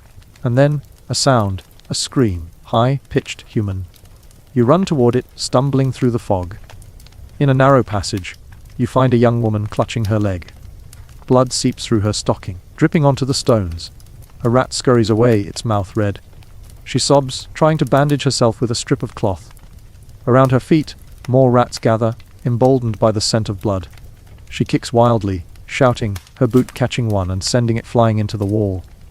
It squeals, then lies still. The others hesitate, then retreat a few steps. But they do not leave. They are patient, they know hunger better than anyone. You back away, heart pounding. The woman's sobs echo as you turn down another street, but you don't go back. You can't. The slum has too many cries, too many terrors. You'd lose yourself trying to answer them all. Even the air is alive with them. Fleas jump from rat to dog to human. Tiny parasites spreading disease without discrimination. The Black Death of centuries past may have dwindled, but its carriers still thrive, still bite. You think of modern paranoia. The way one mosquito bite can ruin a holiday. The way parents panic at the sight of a single head louse in a classroom. Imagine that, but multiplied by thousands every day with no relief in sight. Shampoo commercials promising 100% flake-free would sound like fairy tales here. The itch grows unbearable. You rub at your arms, your neck, your scalp, knowing it's only your mind playing tricks. But the sensation persists, crawling, writhing, impossible to shake. You realize the slum itself is inside you now, its vermin nesting in your imagination. You are as infested as the people you walk among. And if you think vermin are bad, wait until you see how human desperation can turn creatures into currency. Rats for wages, dogs for fighting. Even fleas dressed in tiny costumes for entertainment. London has ways of making pests profitable. The itch never leaves. Even as you move away from the narrow alley, the memory of the rats, the lice, the unseen scratching keeps gnawing at you. You pass a doorway where laughter spills out, raucous, almost cheerful. And for a moment you think perhaps the slums hold one spot untouched by misery. You duck your head inside, only to realize the laughter belongs not to joy, but to spectacle.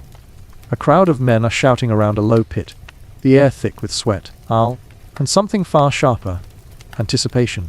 You peer closer. At the center of the circle is a shallow arena, its floor alive with movement. Dozens of rats scuttle frantically, trapped within low wooden boards. They squeak, they leap, they climb over each other in a frenzy to escape. But there is no escape. A man strides forward, holding a small, wiry terrier by the scruff of the neck. The crowd erupts in cheers, coins clink as bets are shouted. Someone calls out odds. How many rats in how many minutes? The dog barks, its body quivering with excitement, not fear. The man tosses it into the pit. What follows is a blur of fur and teeth, squeals and cheers. The terrier darts, snaps, shakes. Rat bodies fly. The audience counts, hollers, jeers. Your stomach twists. This is sport, entertainment. For a penny or two, the poorest can forget their hunger and watch blood spill. A cruel kind of escape, but escape all the same. And yet, you cannot deny the efficiency. In mere minutes, the terrier clears the pit. The man scoops up the limp bodies by the tail, dumps them into a sack, and lifts the dog triumphantly. The crowd claps him on the back. A few boys scramble to retrieve stray rats that manage to squeeze through the boards. Those rats will live another day, destined to die in another match. You back away shaken. Your ears are still ringing with the cheers, your nose still full of the coppery tang of blood. It occurs to you that the rats in the slum have two fates to infest, or to entertain. Neither ends well for the rat. Though truth be told, the same could be said of the humans. The further you walk, the more the slum reveals its grotesque creativity. In another corner, you stumble upon a man hawking a flea circus. His voice rises above the din, promising wonders you cannot imagine. You push closer, half dreading what you'll see. On a small wooden table sits a glass case, inside which tiny carriages, swings and seesaws glimmer under lamplight. And there, moving, tugging, dancing, are fleas. The man crows, "See the strongman lift his weight!" See the chariot race, pulled by mighty steeds no bigger than a crumb. And indeed, the fleas, tied with impossibly fine thread, pull miniature carts, stumble over balance beams, tug at bits of fluff made to look like weights. The crowd oohs and ahs, children press their faces to the glass. For a penny, they believe they've seen a spectacle. You lean closer, and in that moment, you feel a peculiar kinship with the fleas. Bound, tethered, made to perform for others' amusement. The only difference is that the fleas are fed drops of human blood, and the humans here are left to scavenge for crusts of bread. One wonders who the real circus animals are. And yet, the absurdity of it all nearly makes you laugh. Somewhere, in the upper reaches of society, genteel ladies and gentlemen attend operas and orchestras. Here, in the slums, you have rat fights and flea circuses. Entertainment for every class, scaled to every pocket. Netflix, eat your heart out. The further you press on, the more you realize vermin are not simply tolerated. They are woven into the fabric of daily life. Rats are hunted for sport. Fleas are trained for spectacle. Lice are combed like weeds in a garden. Dogs that thrive in rat pits become neighborhood celebrities, their names whispered with admiration, as though they were athletes. Bets are laid, reputations built, fortunes made and lost. All on the backs of creatures that most would crush without a thought. But not all encounters are playful. For many, vermin means sickness. You find a woman sitting on a stoop, scratching her arms raw. Red welts cover her skin. She mutters about the fever, as neighbors whisper an inch away. No one wants to catch whatever she carries, but no one helps her either. Illness is expected here, like rain or soot. It comes, it lingers, it takes. You realize that the true horror of vermin is not the biting itself, but the slow, invisible chain of infection it leaves behind. You look down a narrow passage and see a boy leaning against the wall, pale and sweating. His mother wipes his forehead, whispering prayers. The boy scratches weakly at his skin. You do not need a doctor's diagnosis to know the truth. Fleas carry more than annoyance. They carry death. Plague may not be the terror it once was, but outbreaks of typhus, cholera, and worse still spread here like fire through tinder. One rat bite, one flea jump, one careless scratch, and the cycle begins anew. And yet, life goes on. People still gather in alahouses, still cheer dogs in pits, still press their noses to flea circuses, still con lice from each other's scalps. Misery and amusement dance together, inseparable. You cannot help but marvel at the resilience, even as you recoil from the filth. As the night wears on, the rats grow bolder. They swarm the alleys in greater numbers, their eyes glowing in the dim lamplight. You realize that the slum is theirs as much as it is the humans. Perhaps more so. Humans build walls, but rats slip through cracks. Humans lock doors, but fleas hitch rides unseen. Humans dream of escape, but lice cling fast no matter how far you run. By the time you emerge back into a wider street, you feel almost hollow. The scratching, the biting, the gnawing has worn on your nerves. You long for clean sheets, a hot bath, a night without itching. And yet, you know such luxuries are not for this place. The poor endure, and you for tonight, endure with them. As you pause at the corner, you notice something strange. A group of children sit in a circle, their hands busy. You draw closer and see they are tying strings to rats, making them pull scraps of wood like tiny carts. They cheer and laugh, mimicking the flea circus you saw earlier. Even in the darkest corners, imagination thrives. But so does cruelty. You watch as one boy ties two rats together and makes them fight, the others clapping at the spectacle. You turn away, unwilling to see more. The truth of the Victorian slum is this: infestation is not a side effect. It is the essence. The vermin are not intruders. They belong here just as much as the bricks and soot. To walk these streets is to share your body with creatures you will never entirely banish. The itch, the scratch, the gnaw. They are the soundtrack of survival. And if you thought vermin were the only companions of the poor, wait until you see the other creatures that haunt these alleys, not the four-legged kind, but the two-legged ones. Thieves, pickpockets, and predators far more cunning than any rat awaiting in the shadows. The first lesson you learn in the slums is simple. Keep your hands close and your pockets closer. Vermin might bite, but people will strip you clean before you even notice their fingers. You feel it almost immediately. A tug, the faintest brush against your coat. You whirl, but the boy is already gone. Barefoot, darting through the crowd like a fish through water. He's no more than 8, but his grin is practiced, his speed unmatched. In one hand he clutches a crust of bread, in the other, something that glints faintly in the lantern light. A button, a coin, perhaps yours. You pat yourself down. Yes, yours. The boy vanishes into the fog, and you're left clutching your coat, a little poorer, a little wiser. Welcome to London's true predators, the invisible swarm of child thieves. They are everywhere, boys and girls nimble and sharp-eyed, trained by necessity or by someone crueler. Fagin was no fiction. Gangs of children moved through the city in packs, taught to lift purses, snatch watches, and melt into alleys before anyone could cry out. They learned young, because childhood here did not last long. If you couldn't work and you couldn't beg, you stole. And if you couldn't steal, you starved. You press forward, more cautious now. Every brush of fabric feels like a threat, every shadow a pair of eyes. You think of modern warnings. Watch out for pickpockets, in tourist squares, the way you guard your phone like it's a newborn child. Here, even your shoelaces wouldn't be safe if they could be pried off quick enough. The street narrows. Ahead, you see a group of figures clustered around a fire in a barrel, their faces flickering in the glow. They are young men, lean and sharp, their clothes torn but their postures cocky. You hesitate. This is no friendly gathering. This is a gang, and you've just wandered into their territory. They notice you immediately. One nudges another, nodding in your direction. You consider turning back, but the street is narrow and their eyes are on you. Walking away would only show fear, and in these alleys, fear is an invitation. So you keep moving, heart thumping, trying to appear like you belong, like you're just another shadow drifting through. Evening, Gov, one calls, his accent thick, his smile sharper than a blade. Fine coat you got there. Bit warm for the likes of here, innit? You mutter something vague, something polite. The kind of noise you make in an elevator when someone's standing too close.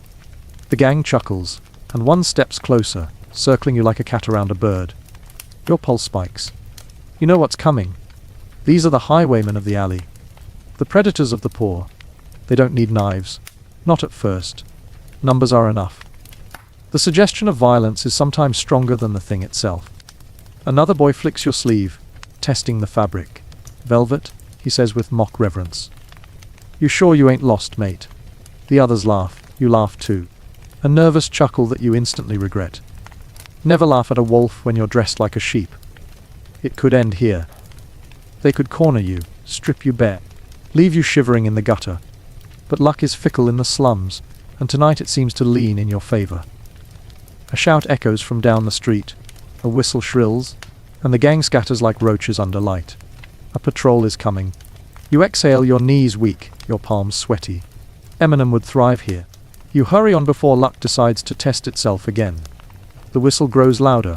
Police, or rather, the closest thing the slums have to police. You catch a glimpse of 2 men in uniform, their lanterns swinging as they pass. But their eyes are tired, their strides slow. They don't chase the gang. They don't even glance at you. They are here to be seen, not to protect. In the slums, protection is something you buy, not something you're given. You slip into another alley, quieter now.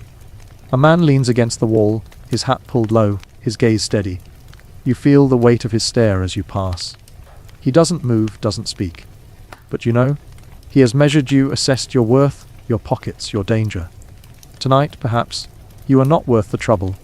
Another night, you might not be so lucky. You begin to realize that survival here is a game of constant calculation. Who is hungry? Who is desperate? Who is watching? Even your shadow feels like it could betray you. Yet there is a strange camaraderie among the predators. You hear laughter echoing down another lane, this time not of sport, but of triumph. A boy dangles a stolen watch, the chain swinging like a prize. His friends slap his back, cheer him on.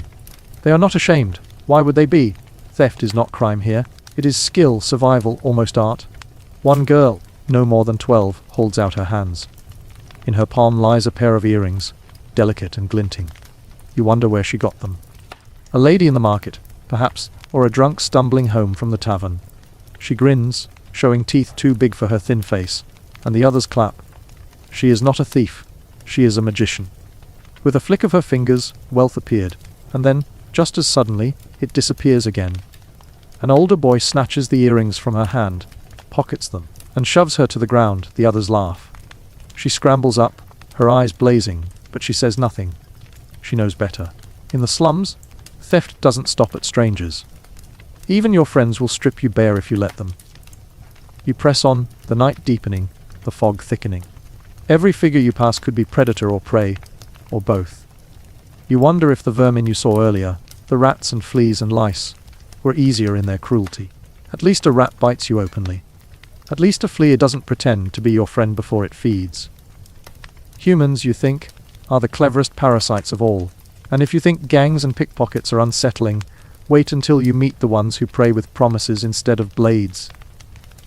The rescuers, the recruiters, the ones who smile as they strip you of far more than coin. The fog thickens as the streets narrow, and you begin to notice a different kind of figure in the slums.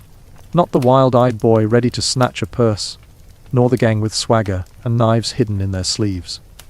These figures wear smiles instead of sneers, soft words instead of threats. At first, they seem kind. One man stands beneath a flickering lamp, calling out in a voice that sounds almost paternal. Warm beds, hot soup, honest work tomorrow, step right up, ladies and gents. No need to freeze in the gutter tonight. His arms are open wide, as though he's offering salvation itself. A few children linger nearby, their faces pale, their stomachs growling louder than their voices. One shuffles forward, hesitant, drawn by the promise of food.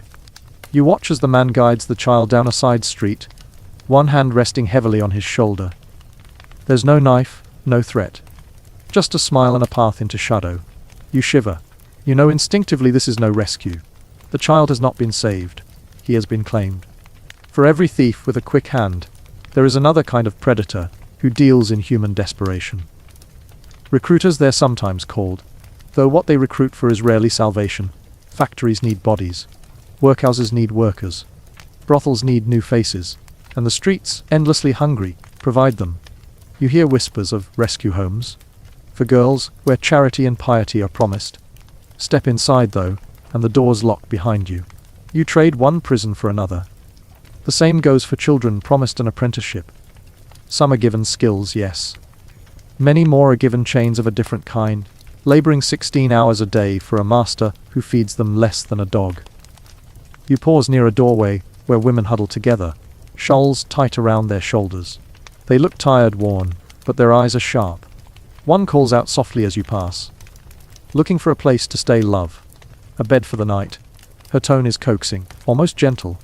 Behind her a narrow staircase winds upward, the light dim, the air heavy with musk. You know what waits above. The so-called bed for the night is not a bed freely given. It comes with a price, and once paid, the debt rarely ends.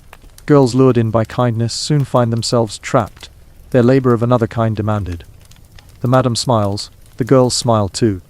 But you see the truth in their eyes. It is the same hollow stare you saw in the mother combing lice from her child. Resignation. You walk on quickly, the whispers fading behind you.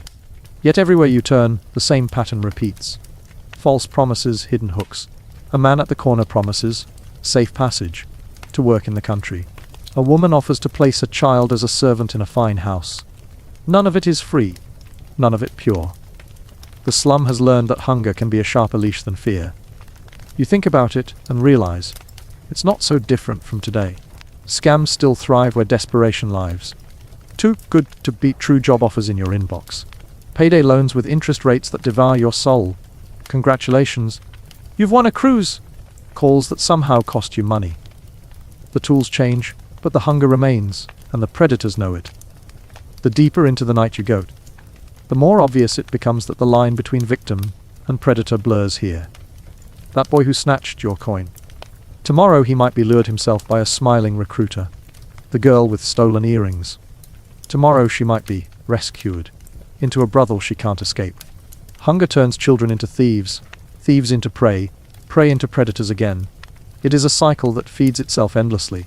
And London provides more fuel than it can ever consume. You pause by a wall where something glitters faintly. A poster half torn, pasted crookedly. By lamplight you read the words "Work for the willing. Shelter for the deserving. Salvation for all who enter." The paper is smudged, the ink running from damp. You don't know whether to laugh or spit. Even the advertisements here are bait. The deserving, poor, what a phrase. As though starvation required a background check. A cough rattles from the shadows. You turn and see an old man hunched beneath the poster. His clothes hanging in tatters, his eyes glazed. He mutters, "Took my boy. Said he'd learn the trade. Ain't seen him since." His voice cracks, then fades back into coughs. You don't know what to say. What could you say? Words are useless against hunger.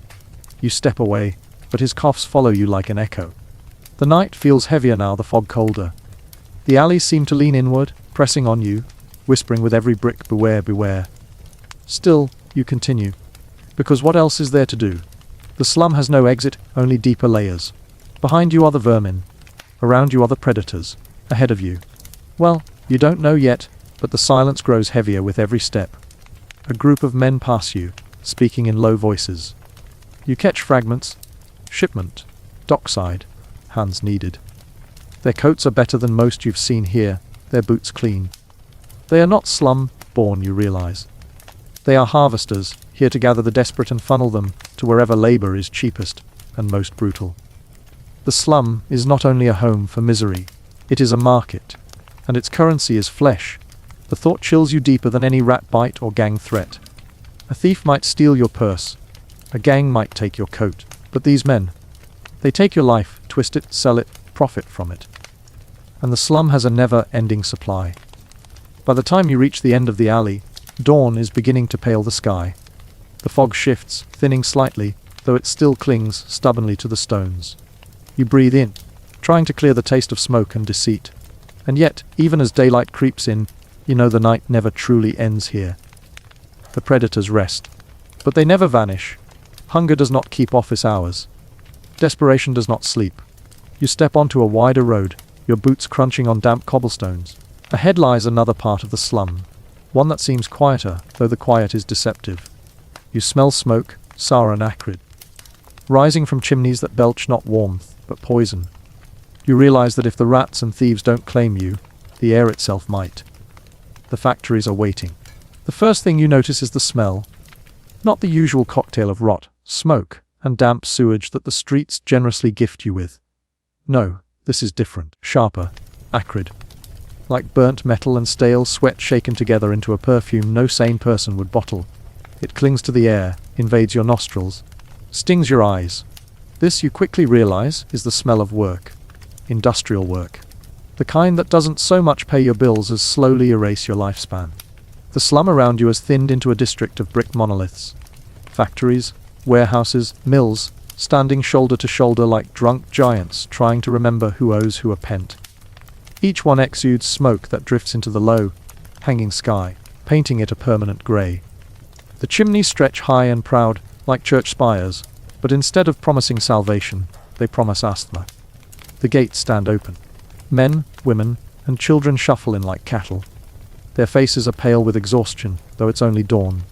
Their boots crunch on coal dust, leaving tracks that vanish beneath the next shuffle of feet. No one speaks. Perhaps there's nothing left to say when every day is the same. Perhaps they know their breath is better saved for the machines. You follow the crowd, slipping inside as though you belong. The first sensation is sound. Not just sound. Noise and assault of it, hammering your ears. Clanking, whirring, the deep groan of pistons, the relentless beat of hammers. Machines roar with the confidence of beasts that know they own the space. Conversation is impossible here. Even a shout feels like a whisper drowned in thunder. Your eyes take time to adjust. The windows are coated in soot, the light dim and jaundiced. Rows of machines stretch into the distance, each one taller than a man. Each one hungry for bodies to feed it. Children dart between them like sparrows, too small to be seen by the overseers unless they stop moving. Their tiny hands reach into gaps, fixing snarls of thread or clearing scraps of metal.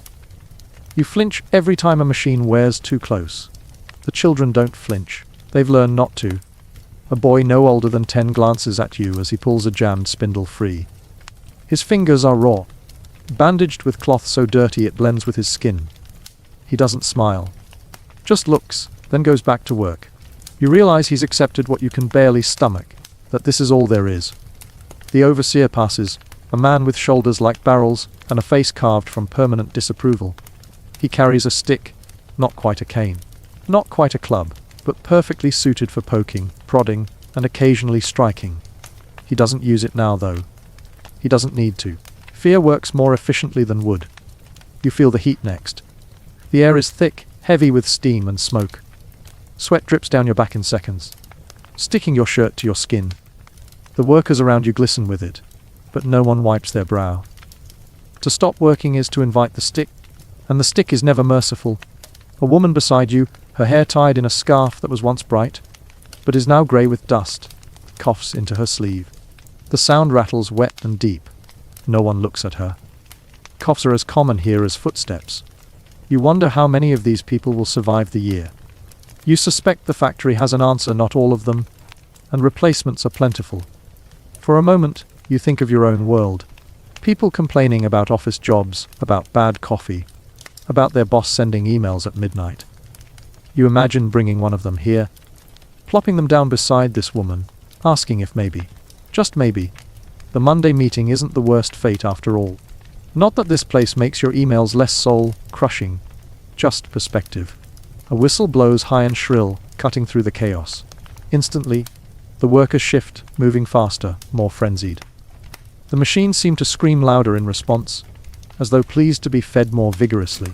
It feels like you've stumbled not into a workplace, but into the belly of some great beast, its organs pumping and grinding, fueled by the lifeblood of those trapped inside. You walk further, past spinning looms and hammering forges, until you reach a darker corner. Here, the children cluster tighter. Their task is to crawl beneath the machines, clearing lint and grease that clog the gears.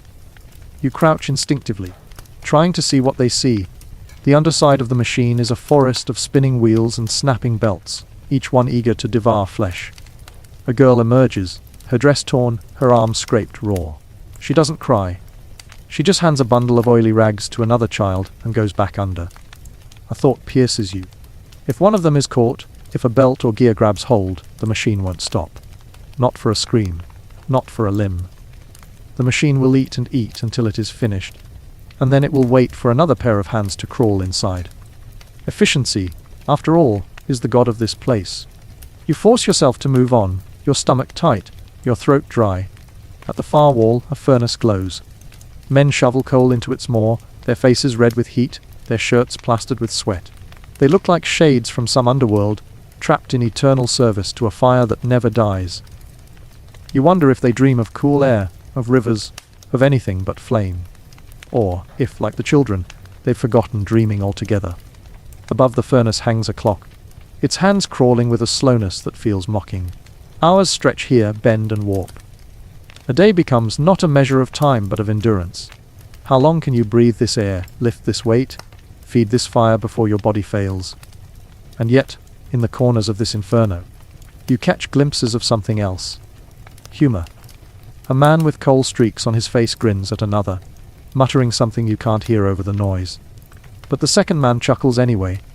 A girl, maybe 12, sticks out her tongue at an overseer when his back is turned, and her friend stifles a giggle.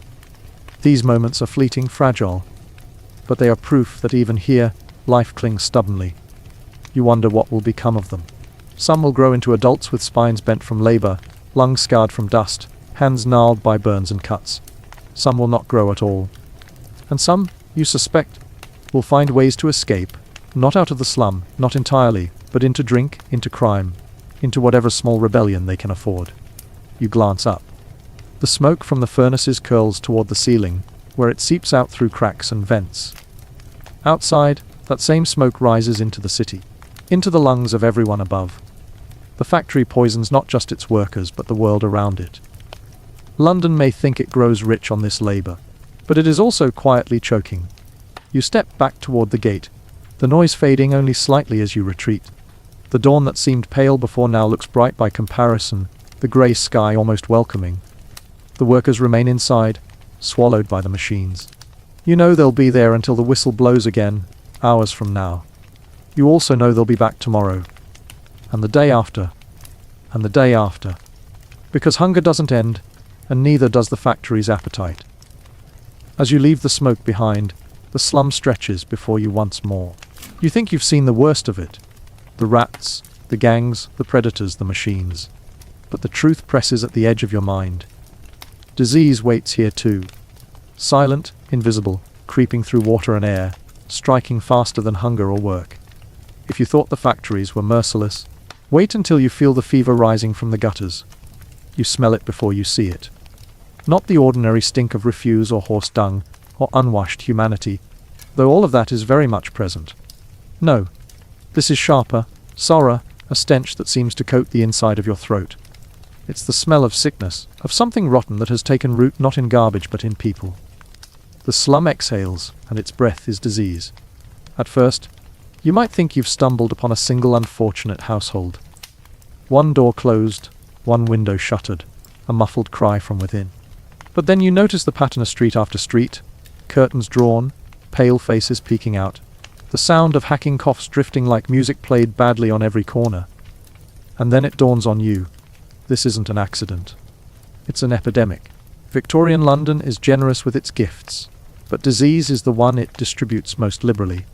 Water carries it, air carries it, rats carry it. Even the very walls of the houses seem to sweat contagion. You can't turn your head without stumbling into a fresh outbreak. Typhus here, smallpox there. Consumption just about everywhere. It's less a question of if you'll get sick, and more a morbid lottery of which one will get you first.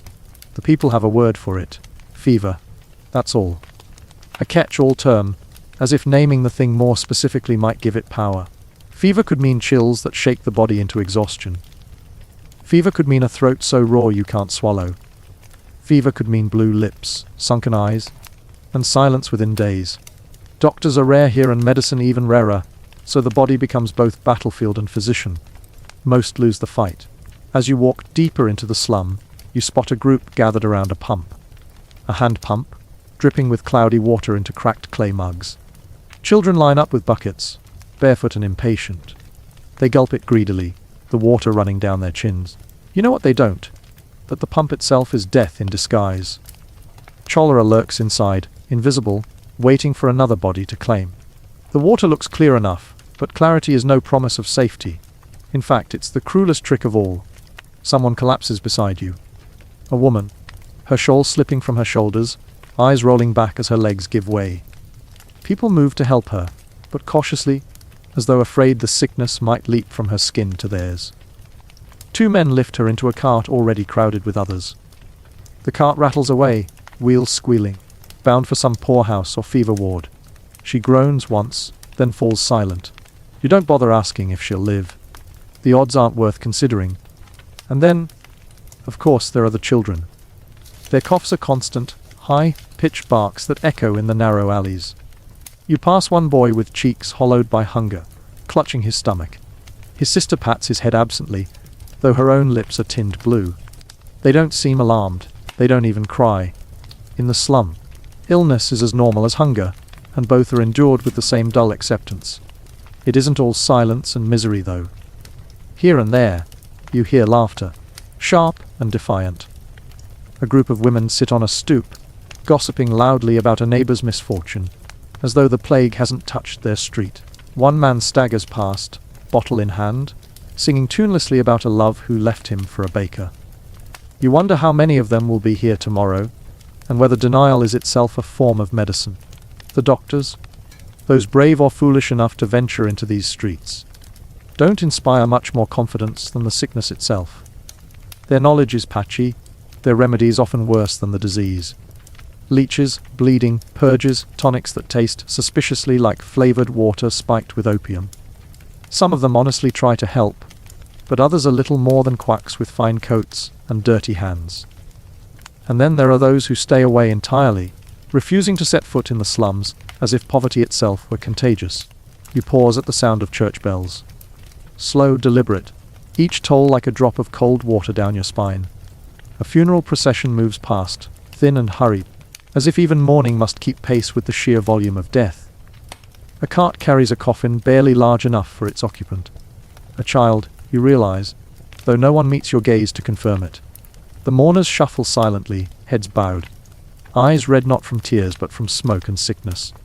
For a moment, you think of your own time. How people reach for pills at the first tickle in the throat. How hand sanitizer waits at every corner. How hospitals hum with machines designed to prolong every breath. Imagine bringing one of those humming machines here, plopping it down in the middle of this alley.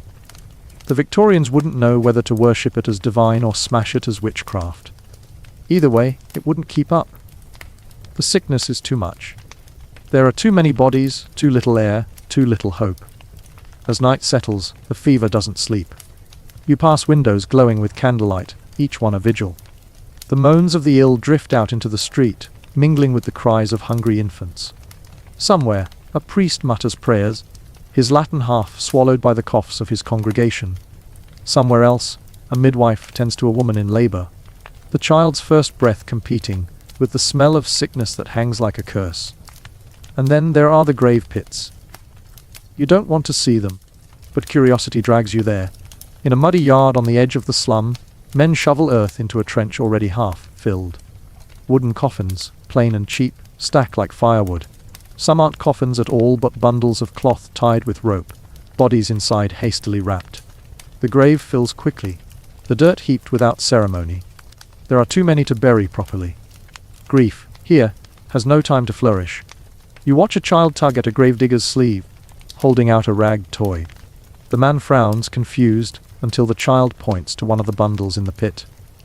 The gravedigger takes the toy awkwardly and tosses it in. It lands with a dull thud, swallowed instantly by the shadows.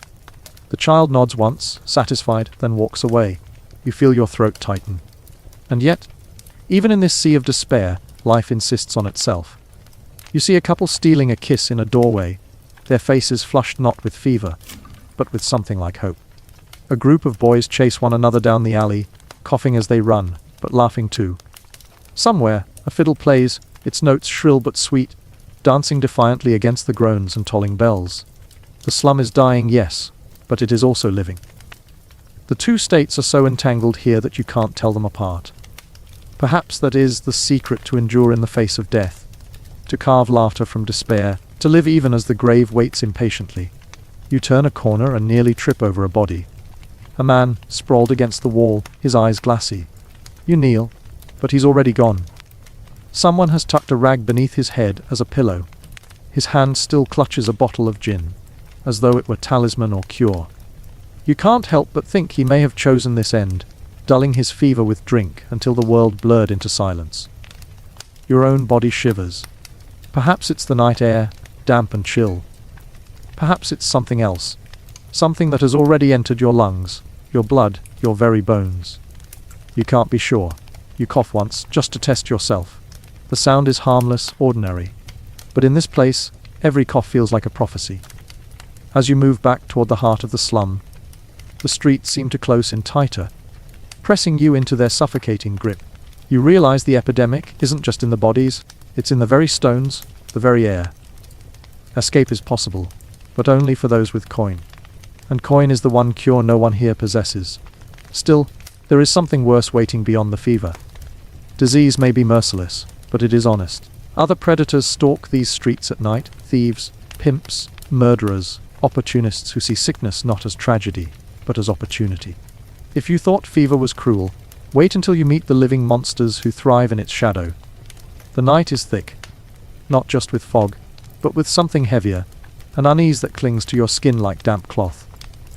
The air smells faintly of coal smoke, but underneath it lies a tang sharper and more human sweat, gin, and the sour bite of desperation.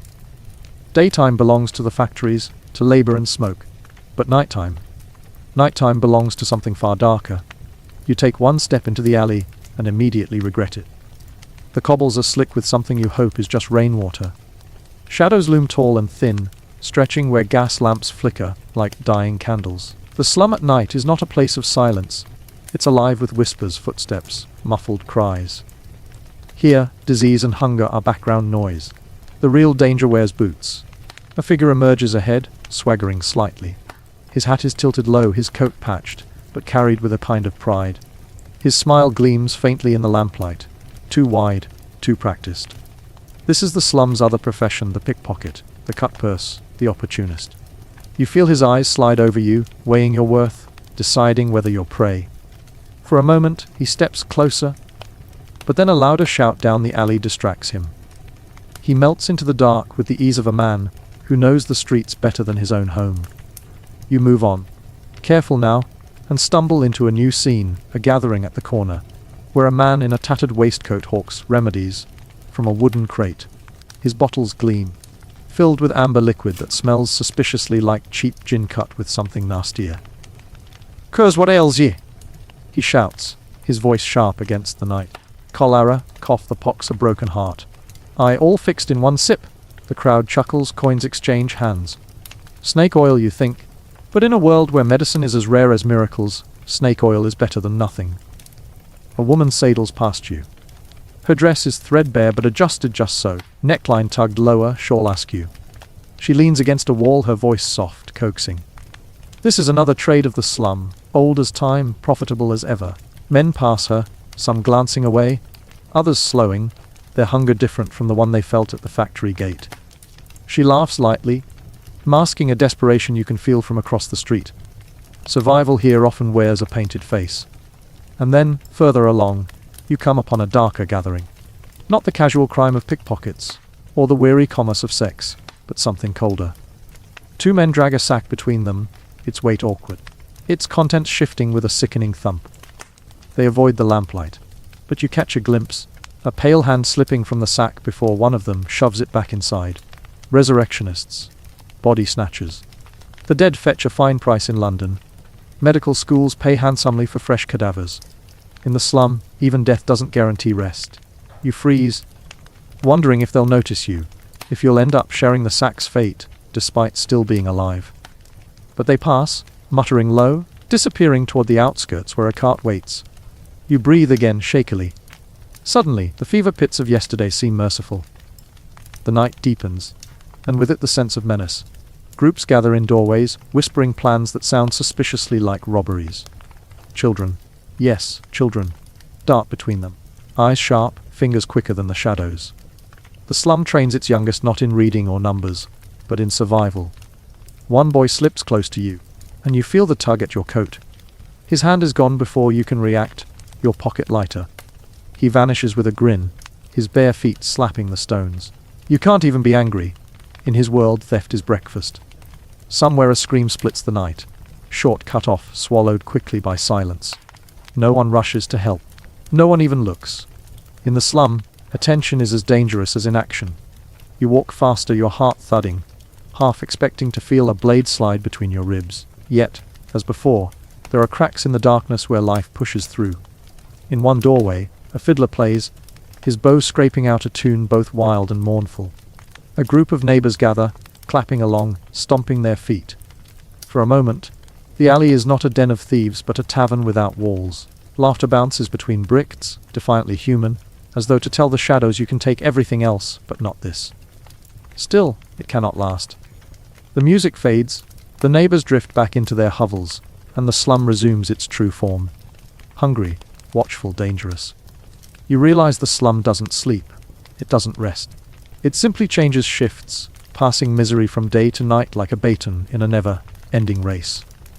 As you edge toward the end of the alley, the fog grows thicker, the lamps dimmer. You glance back once, and the slum stares back. Its crooked roofs, its smoking chimneys, its restless shadows. You've seen its hunger, its sickness, its cruelty. But you've also seen its defiance. The people here may be ground down, chewed up by factories, fever, and crime, but they endure. They laugh, they sing, they steal a scrap of joy even from the jaws of misery. You take a final breath of the air, thick with smoke and secrets, and step away. The slum doesn't follow you. It doesn't need to. It knows you'll carry it now, in your lungs, in your clothes, in your memory. You can leave its alleys, but you can't scrub it from your mind. And perhaps that is its greatest trick, to make sure no one who enters ever truly leaves.